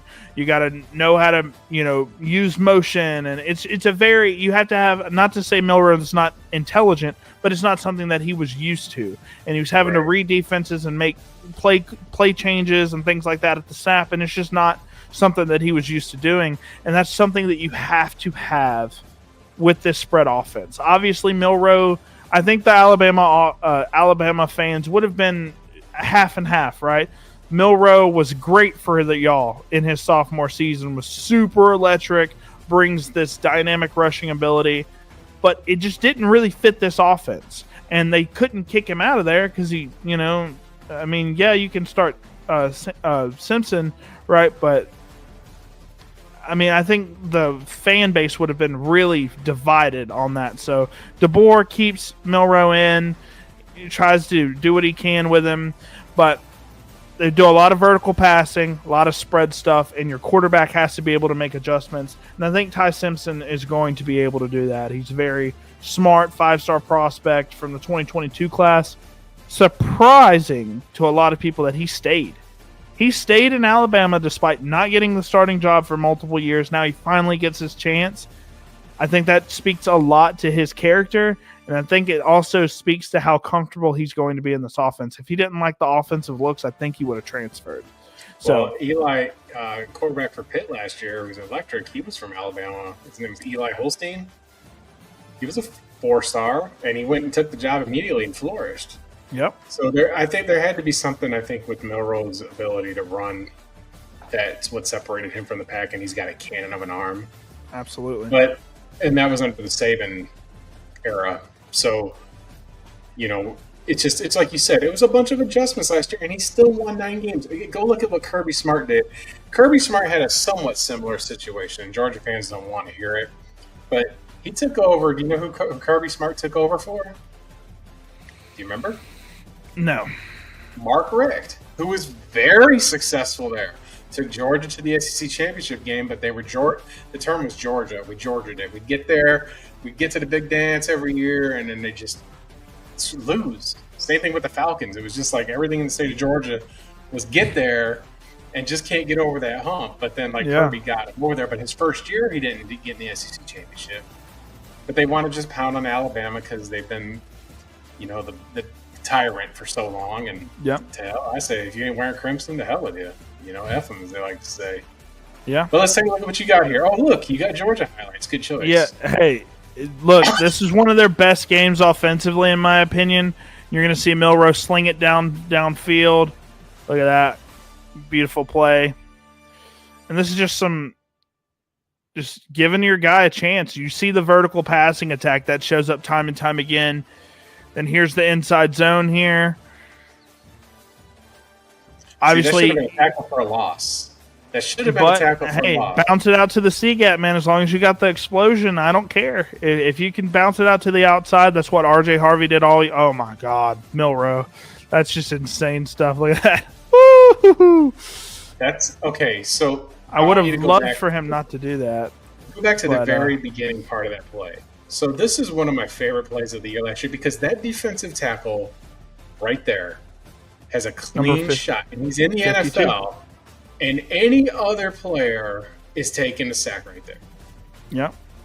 And he doesn't even get his hands on him. So I want to say now, I want to say kudos to Milroe for doing that, but also this is something else that a lot of people, just people that just watch highlights, you have to be able to adjust your protection. And in spread offenses, this is something that happens all the time where you have to adjust your protection. Obviously, they're sending 5 guys, so you need to adjust your protection. I don't think he adjusts the protection, hence why 52 comes in unblocked. Obviously, great play from Milroe. I'd love for him not to go out of bounds and then put his shoulder down and truck a defender. I would love for him not to do that as my starting quarterback, but he still makes plays, right? I will say Simpson, underrated athlete, and I think they will use him in the run game a little bit. Not obviously, he's not going to have 20 rushing touchdowns like Milroe did last year, but I think they'll use him in the run game a little bit because he's an underrated athlete. So let's kind of go a little bit more in depth with this Alabama offense. So Ryan Grubb, offensive coordinator, he came from Washington. I think DeBoer's going to be the main play caller here, but they kind of work in a tandem, right? And it's the second year for DeBoer. He had a decent first year. He's an offensive-minded head coach, so this is going to be great for this offense. And I think Jam Miller is going to lead this backfield this year. He's a senior running back, 668 yards and 7 touchdowns this past season, number 26. He's going to need to improve his yards per carry number. Y'all had a great guard that just got drafted in Tyler Booker by the Cowboys, right? Yes. Yeah. Run blocking mauler. So they're going to have to figure out somebody to replace him. But he's going to need to bump that yards per carry up. You're going to need to be a little bit more efficient on the ground, I think. But okay. Obviously, I have not cut you off on any of your offensive coordinator stuff. sure. But I'm going to say what's misleading about this because, again, I say it every week. I'm an Alabama fan. Why Jam Miller only has 668 yards and 7 touchdowns is because Milroe ran the ball so much. He did. So because of that, I think you're going to see his numbers be better. And as far as, the guys they got behind him, they got Richard Young, who looked explosive when he played. And they got a freshman. His name escapes me, but he's the size of Derrick Henry. He's a monster back there, and I want to see him get more touches. His name is escaping me at the moment. But I think that the offensive numbers are skewed because Alabama ran so much quarterback power and quarterback option. Yep. Not the read option, not the Yep. not the Yep. They ran a lot of QB zones with him. They ran a lot of QB powers. They ran a ton. And I trust me, 668 yards and 7 touchdowns is respectable, especially with how much they ran with Milroe. The yards per carry is the main thing that I'm looking at. 4.6. Obviously, it's the SEC. I like my running backs to have a lot higher yards per carry than that, and it's just going to need to be more consistent. And if they are able to do that and take this running game to the next level, I think with Simpson being a more threatening player with the passing attack, I think the run game's going to open up a little bit more because, I'm not going to say that y'all's offense was one-dimensional last year, but y'all ran a lot with Jalen Milroe, and they stacked the box on you guys a lot because of that. And I think that is that's a contributing factor to this yards per carry because he did have to run against a lot of stacked boxes because of the threat of Milroe. So I think they're going to lighten the box up a little bit because they know Ty Simpson is going to sling it. So wait till you hear my Ty Simpson rant at the end of this. Yeah, I got 2 really good rants, so y'all stick around for it. So Ty Simpson rant, and I've got a college football rant that are just going to be. I think this might be one of the most explosive wide receiver rooms in the entire SEC. Ryan Williams, obviously, we'll talk more about him later. I'm not going to talk too much about him right now, but one of the best college football wide receivers in the country right now. Jeremy Bernard, very well balanced receiver, kind of does a lot of things right. He'll probably start in the slot a good bit for you guys. And then Isaiah Horton, who's a big time X receiver from Miami. Obviously, the stats for him are a little inconsistent, but he can play the X role for you guys. He's a big guy. He's not the fastest in the world, but he's able to be that jump ball receiver when you need him to be. And, outside of Tyler Booker, who y'all lost, and I think one of y'all's tackles went to the NFL, outside of that, Pritchett transferred out of there. Pritchett got replaced by Wimber Forbley. So he transferred out, but he was struggling, so nobody's going to miss him. Fair enough. So, yeah, you guys still have 3 starters returning, so that's respectable. A lot of these other SEC teams, they're all over the place in terms of how many starters they bring back. So, that's right. Very good wide receiver. 3 wide receiver sets are going to be lethal for you guys, and that's something that the spread offense needs. They use a lot of 3 wide receiver sets. They'll use 4 wide receiver sets as well. And Ryan Williams, obviously, I don't know how much I have to talk about him until later. So, yeah, y'all have got a lot of things here. So, here's some Jan Miller, my bad. Yeah, but some solid speed down the stretch. He's got the size too. He's not the smallest back. He's able to. He's just. Oh man. He's very good. And this. Who is this? Who you are playing against? That's like a Madden move.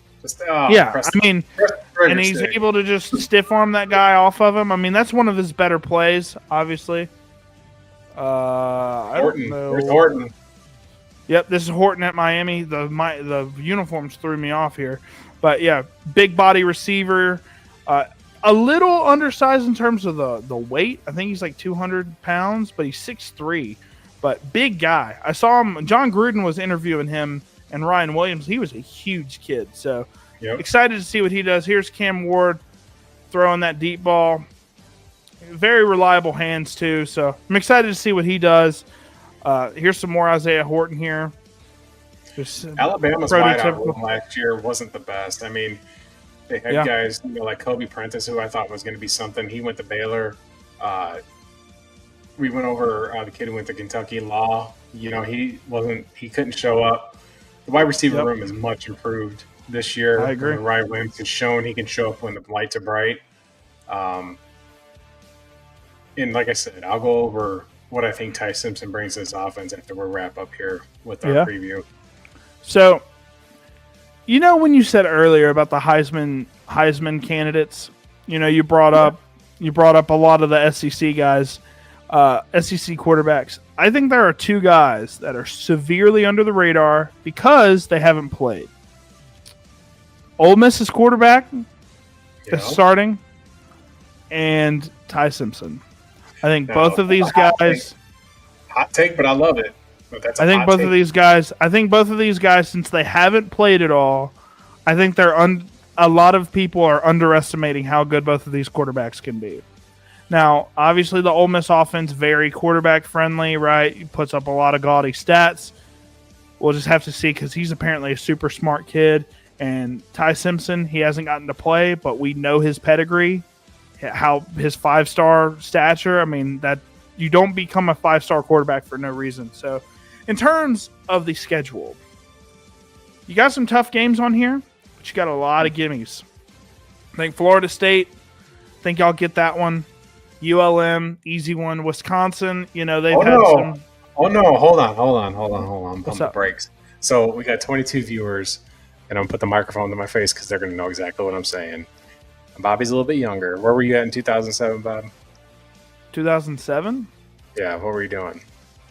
I was 9 years old.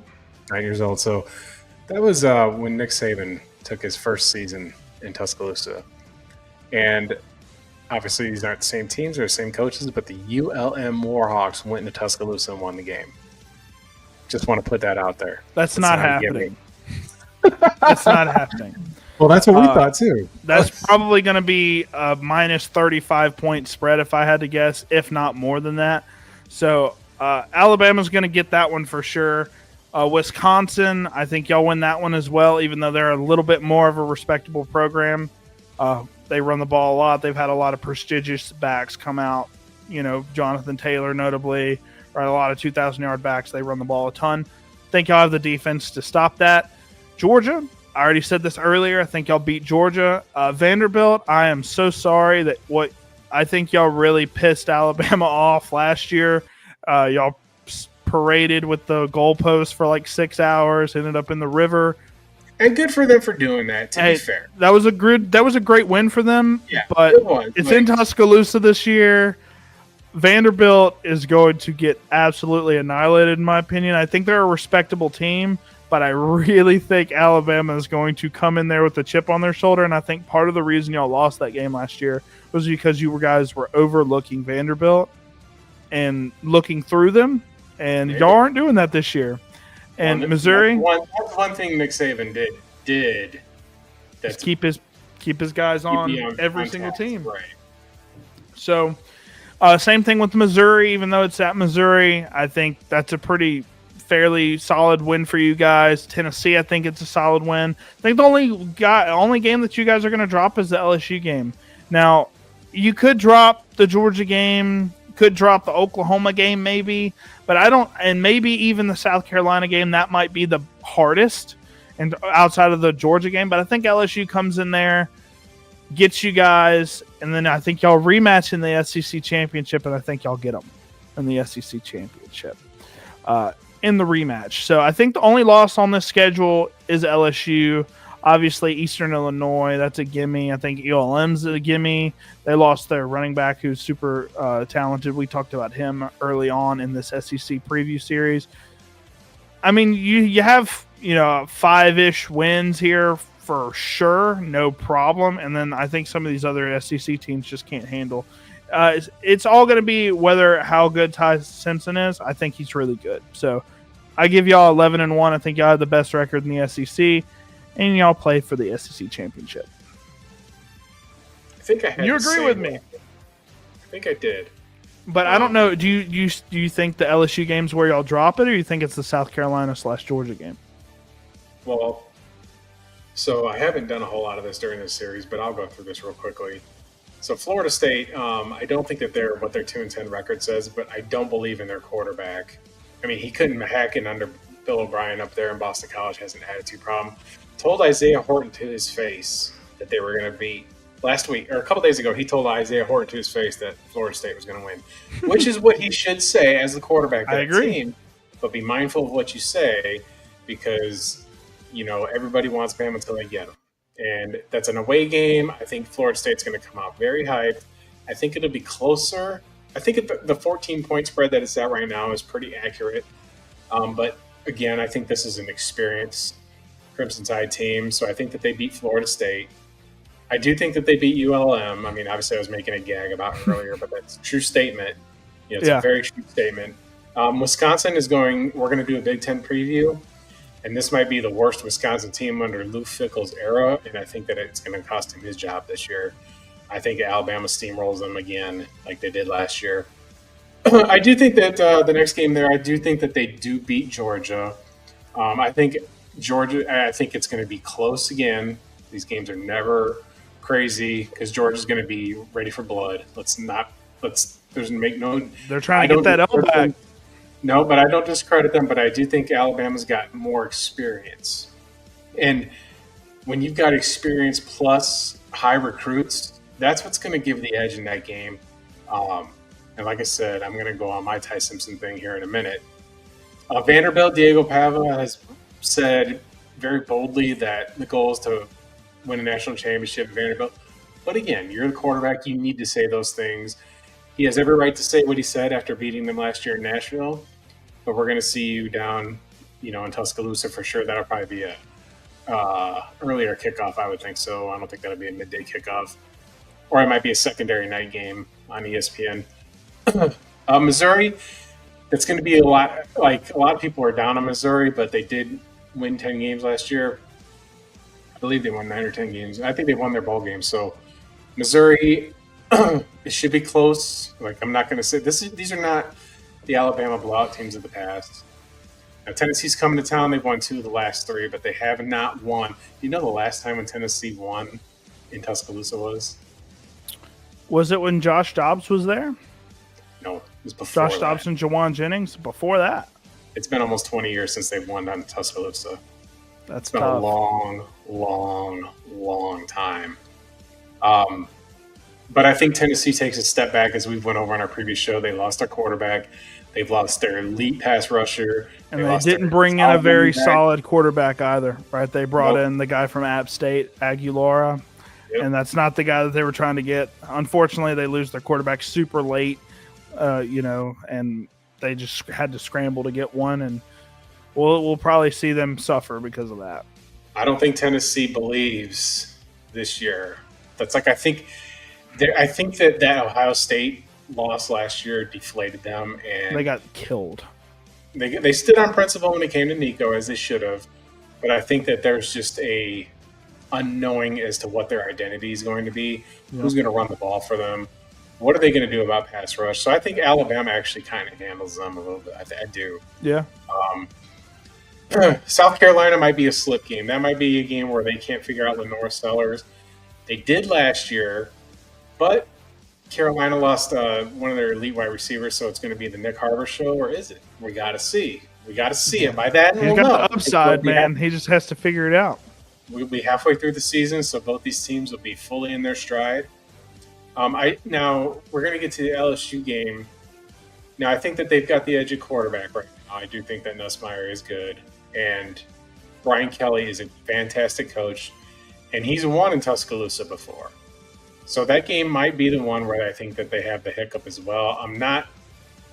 I'll have more of an in-depth, obviously, when it comes to that time of the year. I mean, last year, Alabama beat the shit out of them. They went in there, the offensive coordinator left with 2 minutes left in the game. How did y'all win that game, though? They ran the ball with Jalen Milroe, just absolutely dogpiled them. Exactly. So we're going to have to see. But Nussmeier is going to be a pro quarterback. He's going to do great. It's just going to be – that'll be the game of the week. That'll be the primetime night ABC matchup. There's zero doubt in my mind. It is every year. And I think Oklahoma, they get them at home. I think Oklahoma's going to be great this season. They've definitely upgraded a quarterback, but I think Alabama edges them out in a revenge spot there. Eastern Illinois, I mean, I'm going to say this. They like to beat up teams, SEC teams, for taking their cupcakes later in the year. But if you look at their schedule for their out-of-conference that was made some time ago, Florida State and Wisconsin are better out-of-conference than what we saw on that Georgia schedule or what we saw on some of these other ones.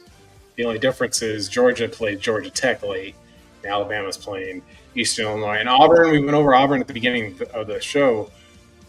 Auburn just doesn't have the identity. I think Hugh Freeze might be gone by that point. I don't know. Like I said, we're going to wait and see. I think that they're just going to, that's always been a voodoo place, but never when Auburn's been bad. They've never lost down there to a bad Auburn team. They've come close twice. I mean, there was a fourth-quarter drive that Bryce Young went down there and scored, and then on some two-point conversion to John Mechie, and then there was, the miracle of 431 where he hits Isaiah Bond. So, and those were bad Auburn teams. But I think that there has to be something said about changing coaches and changing certain things. Maybe Kalen DeBoer is Auburn's daddy. You never know. But I don't think Auburn's got the weapons to take on a team that's got 16 returning starters, a 5-star quarterback, and an offensive-minded coach. I don't think they're going to be able to handle that defensively at all. Yep. Yeah, I completely agree with you here. And I think, people talk about the Alabama wide receiver core last year, how it was literally Ryan Williams and nobody else of note. I think that gets cleaned up this year. I think Isaiah Horton's talented. Obviously, Jeremy Bernard is also very solid. Germ's good. Germ's great. Maybe not, NFL caliber, but very, very, maybe an undrafted guy, but still very respectable in terms of what he brings as a skill set. Not good at any one thing, but also very not bad at any one thing. But last but not least, guys, we got to talk about it. Got to talk about Ryan Williams, right? Key player. 6 foot tall, 180 pounds. Yeah, that's a little light. But, man, Ryan Williams is, in terms of highlights, we'll go over the highlights in a minute. Some of the greatest highlights that I've seen, after the catch especially. Now, if you look at the yards here, 865 yards and 8 touchdowns, that's solid. That's great for a freshman. For a freshman? For a freshman, also in an Alabama system. Yeah. Obviously, Saban's gone. But freshman wide receivers in the SEC don't do this. And especially with how much they ran the ball and how little they targeted him, that just, you saw the sparks that he showed.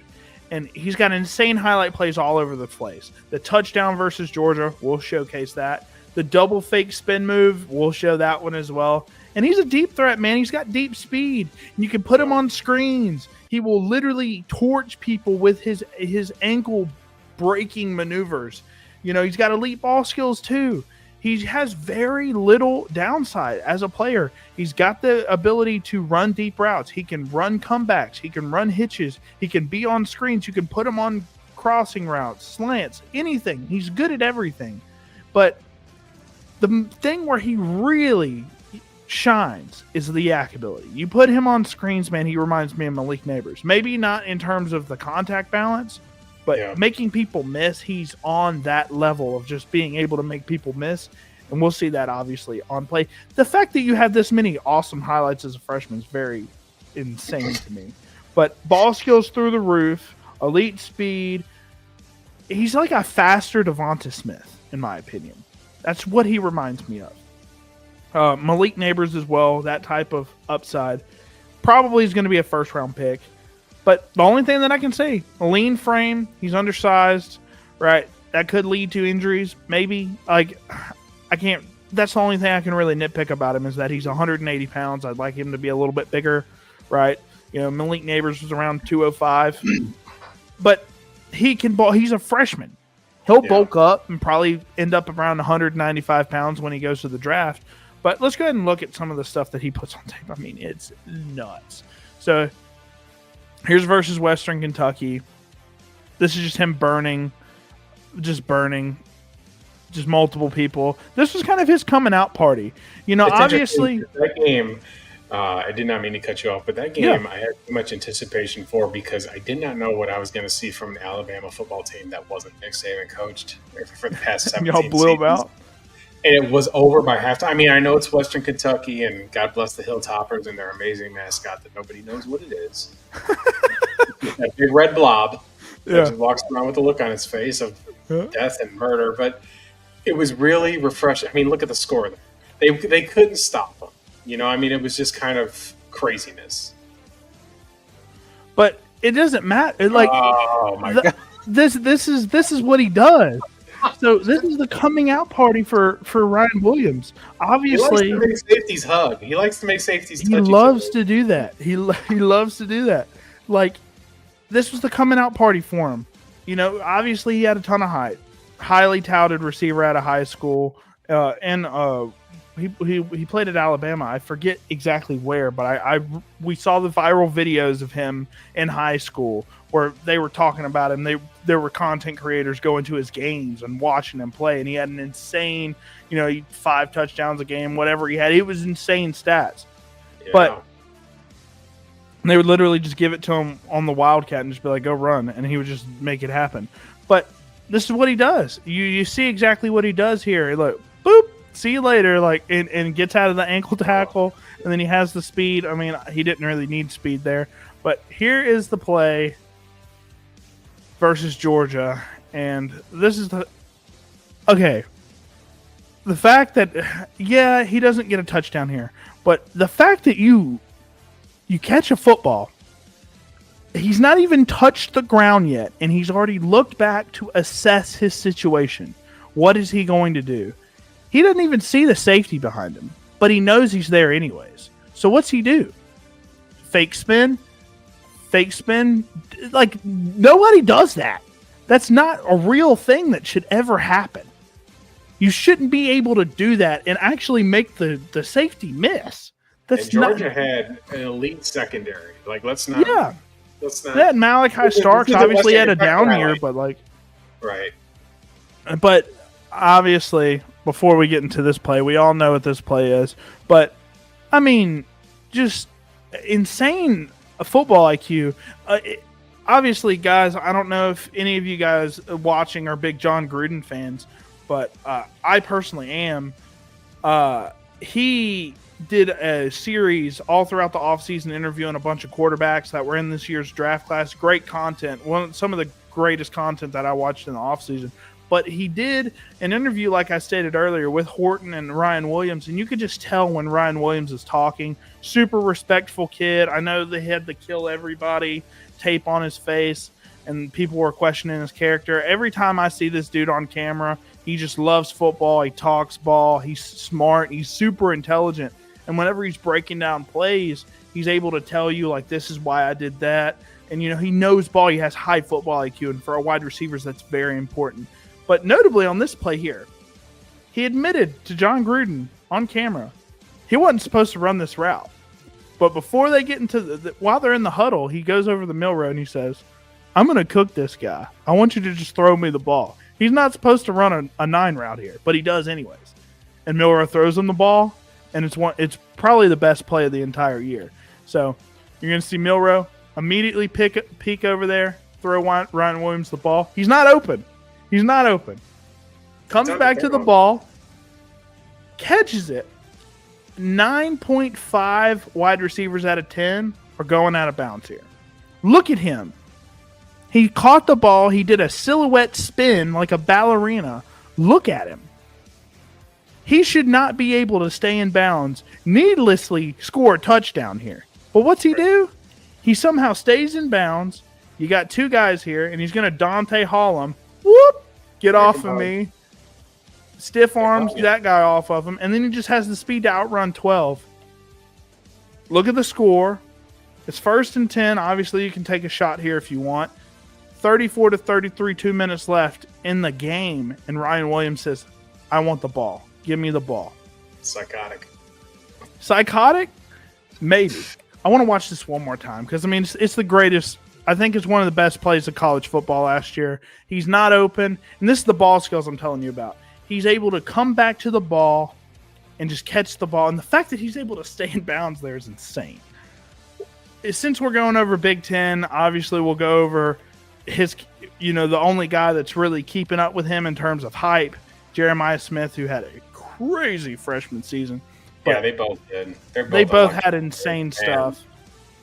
But, man, Ryan Williams, I am super excited to see how they develop him as a wide receiver and see how they utilize him, because I'm just saying, if I was Kalen DeBoer, I'd be looking at how LSU utilized Malik Neighbors and try to use him in packages like that. The more bubble screens you can put Ryan Williams on, the better, in my opinion. But obviously you want him to beat people downfield as well. He's going to be an excellent Z for you guys. And you can also use him in the slot. That's something that is very important. If you're a wide receiver, I want you to be able to play all three positions on the field. Yeah, he's a little undersized for the X position, but he's got the speed to be able to do it. Similarly to how the Bears use DJ Moore, he's also fast enough. He's not super big, but he's fast enough to where he can play the vertical X position. I love everything that I see about Ryan Williams. I can't wait to see what he does next year. It's going to be great. Is that the last slide? That is the last bit of it, man. That's all the last bit of it. So we're going to tell everybody that we've enjoyed them coming for these last 4 weeks for our SEC preview. But I've got first of all, I think we both agreed on the SEC championship game. I like Alabama and LSU to play in it as well. I think that's what it is, but there's no divisions. So I think that those are the two teams. I think that there's been a lot of boneheaded, just automatically assume Georgia and Texas are going to play in it again next year. And their basis on it is really simple. They just think that it's Kirby Smart and Arch Manning are going to get them the promised lands. Well, both of those teams have absolutely lost a lot. A lot of SEC teams have lost a lot. They've, taken players to the draft in both those, and I just haven't seen – in Georgia, I've seen it more, but in Texas, I haven't seen them lose this many. They lost practically the entire offense. They've got one returning starter on offensive tackle. They got new quarterback, two new receivers, new tight end, running back come back from an injury. It's going to be really hard to replicate that kind of success. Georgia's got more of a chance to do it because they got the softer schedule. But I got my two-part rant. Which one do you want to hear first? Just my fun college football one or my Ty Simpson one? I want to hear about Ty Simpson because I'm very intrigued with how he ends up being as a player. He's got a great offense to work with, so I'm curious on how he does. So I'm going to say something that's going to be a super hot take, and people may think that I'm foolish for it, but I think that him and Arch Manning are the same player. And if you look at – we didn't have any highlights queued up for Ty Simpson, and there's not a whole lot, but there isn't a whole lot of Arch either. And when we see Ty Simpson come in the game, he runs the ball. He's a very good scrambler. He's just like him. 5-star recruit, can run the ball enough to make defenses have to account for him. And I don't think he's as fast as Arch, because Arch does have some really good speed, but he's enough to where if it's 3rd and 9, right, and you're dropping 7 into coverage and you're just rushing 4, he can get around you and get 10 yards. And I'm fully confident of it. I think that everybody has been so fixated on a simple story of Arch Manning, and then there's really, a backseat for Gus or for Nussmeier and a backseat for Lenore Sellers. But those guys don't have the team coming back that Alabama does. It's not homerism. It's just a fact. Like you said, most returning starters in the SEC. The entire offensive line, Proctor's going to be a top 3 pick. He's going to be a top 3 pick at left tackle. Brailsford is back at center. He followed DeBoer from Washington. And I think Alabama's going to have a very solid passing attack, very solid running attack, and I think that they can make a serious playoff run.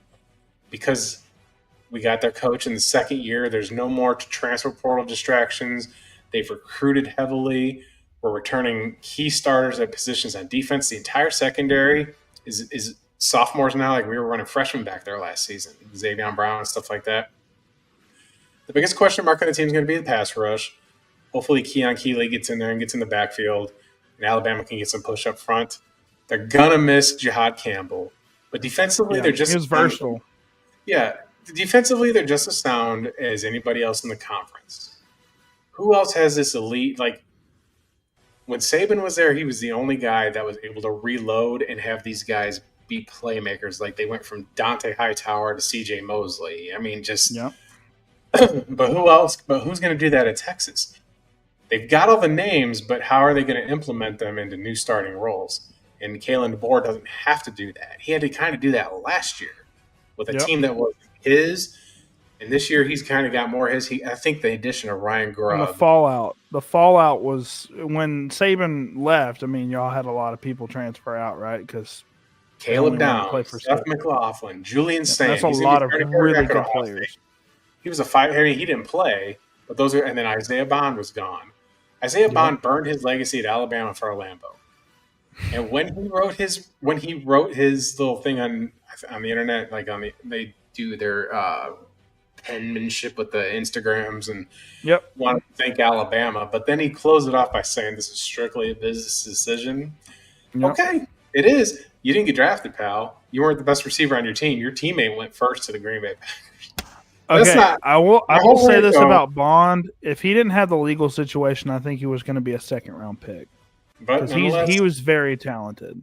Well, he may not have had that legal situation in Tuscaloosa. I mean, that's fair.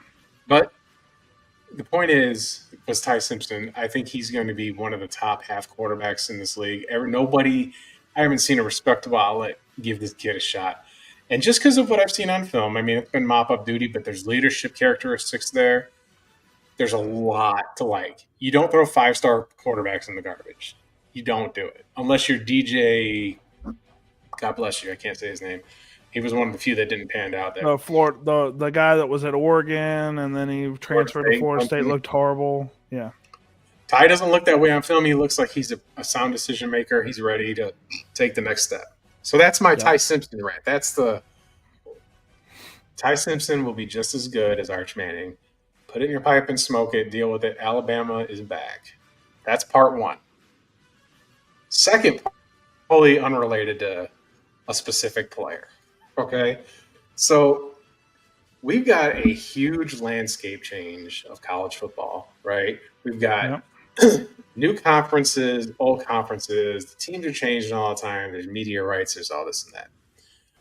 In about a month, we're going to have week 0, right?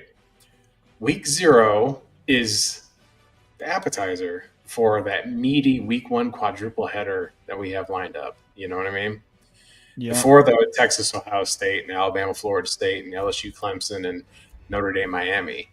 We got a week 0 game where there's an ACC matchup, I believe, or a Big 12 matchup, one or the other. But everything else on the menu is kind of small potatoes. Yep. So I have a proposition. I got a proposition here. One of them has been said before. Every year, the Army-Navy game was standalone until last year. Yep. Every year. It was just a week by itself for teams to get ready for bowl season. And I'm not the only one who said this, but that should be moved to week 0. That should be your taste. A rivalry game right off the bat. The weather's nice. The teams are fresh. We don't know what they are. We're going to get a taste, like full crowd, 0 question. The president will be there, all that stuff. But I think there should be a couple other rivalries. Hear me out. Who is the most academic prestige team in the Big Ten? And who is the most academic prestige team in the SEC? Do you know? Is it Vandy? That's one. And Penn State? Nope. They're good, but nope. Not a powerhouse. Oh. So I propose this. Every year they make it a new rivalry out of conference. An SEC Big Ten matchup. We have Vanderbilt and Northwestern. The academics play. Northwestern low-key versus Vanderbilt. Northwestern's not even that bad of a school. They're not a powerhouse, but neither is Vanderbilt. I think that would be a very good matchup. Create a week 0 tradition. right? College football has lost so many of these rivalries through traditions. Yeah. Create that one. You've automatically got your non-conference opponent. 1 week it'll be in Chicago, or 1 year it'll be in Chicago, and then the next year it'll be in Nashville. Just do that every year. Vandy and Northwestern. Let's have Vandy, Northwestern, in the academic bowl to kick off kids going back to college that don't play college sports. Reminding them they're going to be scholars. You're going to see your future doctors and dentists. You're going to see your elite, prestigious programs. Like if they have a game over there where right now Northwestern's right off the shores of Lake Michigan because they're building that new stadium over there in Evanston. But nonetheless, add that to the mix. That could be one. You have Army, Navy. You have Northwestern and Vanderbilt. And I think you need a third game out there. And I think you should do 4 because you've got a lot of smaller conference ones, right? I think you should close the night every year with somebody going to Hawaii. It doesn't have to be a prestige. I'd like to see their Mountain West, right? Hawaii's Mountain West. Mm-hmm. So why don't they do a group of 5 team go out there? Because usually Hawaii, like last year, they played, I think, next to nobody. It wasn't even on TV. But who doesn't want to go to Hawaii on the first week of college football when everybody's hungry and they just want to see good matchups? That should be the final game of the night. It's a late night kickoff. It's Saturday night. You're getting in your groove. There's no more Pac-12 or Pac-10 after dark. But I think that you can get a team to go out to Hawaii every year, and it's always going to be at Hawaii. That's the thing. They get to host the kickoff game because nobody else is. Yeah, exactly. Yeah, I think that'd be rough for the other team because of how jet lagged they'd be. But obviously, it's Hawaii. It's beautiful. Well, hold on. But usually the teams that play on week 0 have week 1 off. So the jet lag's only a couple hours. It's not like you're going across the world. You're just going across the United States. But why not put a little, West Coast flavor out there? I don't know. Just it could be anybody. And then you got to create somebody. You got to create one more rivalry, and you want to get your feel. And I think that they should do a Sun Belt or a Sun Belt Conference USA challenge, right? Or a MAC versus, that conference I think is starting to collapse now, but can't be big, but it could be a group of 5 conference challenge. You could probably do a couple of them. But let's do UAB and Troy. That's in state. Yeah. We can do Tulane and Memphis. No, they're in the same conference. Like Memphis and, I'm trying to think of something neither here nor there. North Texas against. They're an American conference. Something like that. Like a Sun Belt, a Southern feel, but not a SEC matchup. Yeah. Your SEC, because they had, last year it was Florida State and Georgia Tech. So there's one premier matchup. But I think that if you did Army Navy, that's your premier matchup. You get Vanderbilt and Notre Dame or Northwestern. Notre Dame's played on week 0 before. So maybe you could do I think that send Notre Dame over to Hawaii. So here week it is. 0. I got it. You lead off with Vandy Northwestern. You then go to Notre Dame, Michigan. That used to be a big rivalry. Yeah. Bring that back. Notre Dame, Michigan people will watch. Absolutely. Segue that into Army Navy. And then segue that into the Hawaii game. Those should be your 4. Because week 0, you kind of get frustrated as a college fan because you're just God, I don't want to watch Idaho State and UNLV. You do. UNLV's a fun offense, but yeah, it's going to be Idaho State's going to get smashed. So that's my side take. Create new week 0 rivalries, and I think people will enjoy it. Definitely could see the Army Navy going to week 0 because them being at the end of the year where literally nothing's happening other than the Army Navy week just doesn't really make a lot of sense. So moving it to week 0 would be kind of fun. Kick it off with all the pageantry and stuff that all of us college football fans love to see. So yeah, I think that's definitely got to start a petition for that, man. Well, it's like my whole UFL take. UFL needs to have that bye week between the Super Bowl and the conference championships when there's nothing. And people don't want to watch Pro Bowl skill set. I don't care who you are. I don't care who you are. If there was a full slate of football on with rules similar to the NFL and it's a week 1 game, people are going to watch it because there's nothing else on. Yeah, I saw the Pro Bowl score last year, the flag football score. It was just insane. I like the skills challenge, but like I watch it on YouTube after it's done. Yep. It's what everybody else does, I'm sure. Anything you want to plug? You know, if you guys want to see some crazy takes that I just posted today, I posted some of my. This is a Dynasty show. I run a Dynasty channel on sell high wide receivers or just sell wide receivers in general. Puka Nacua was on there. That ruffled a lot of feathers. Nico Collins was on there. That ruffled some feathers. And then Lad McConkey was another one that was on that list. I got good reasonings for all of them. So if you guys are curious on why I'm selling those top 10 wide receivers, you should go check that out. I break it down pretty well. I think it's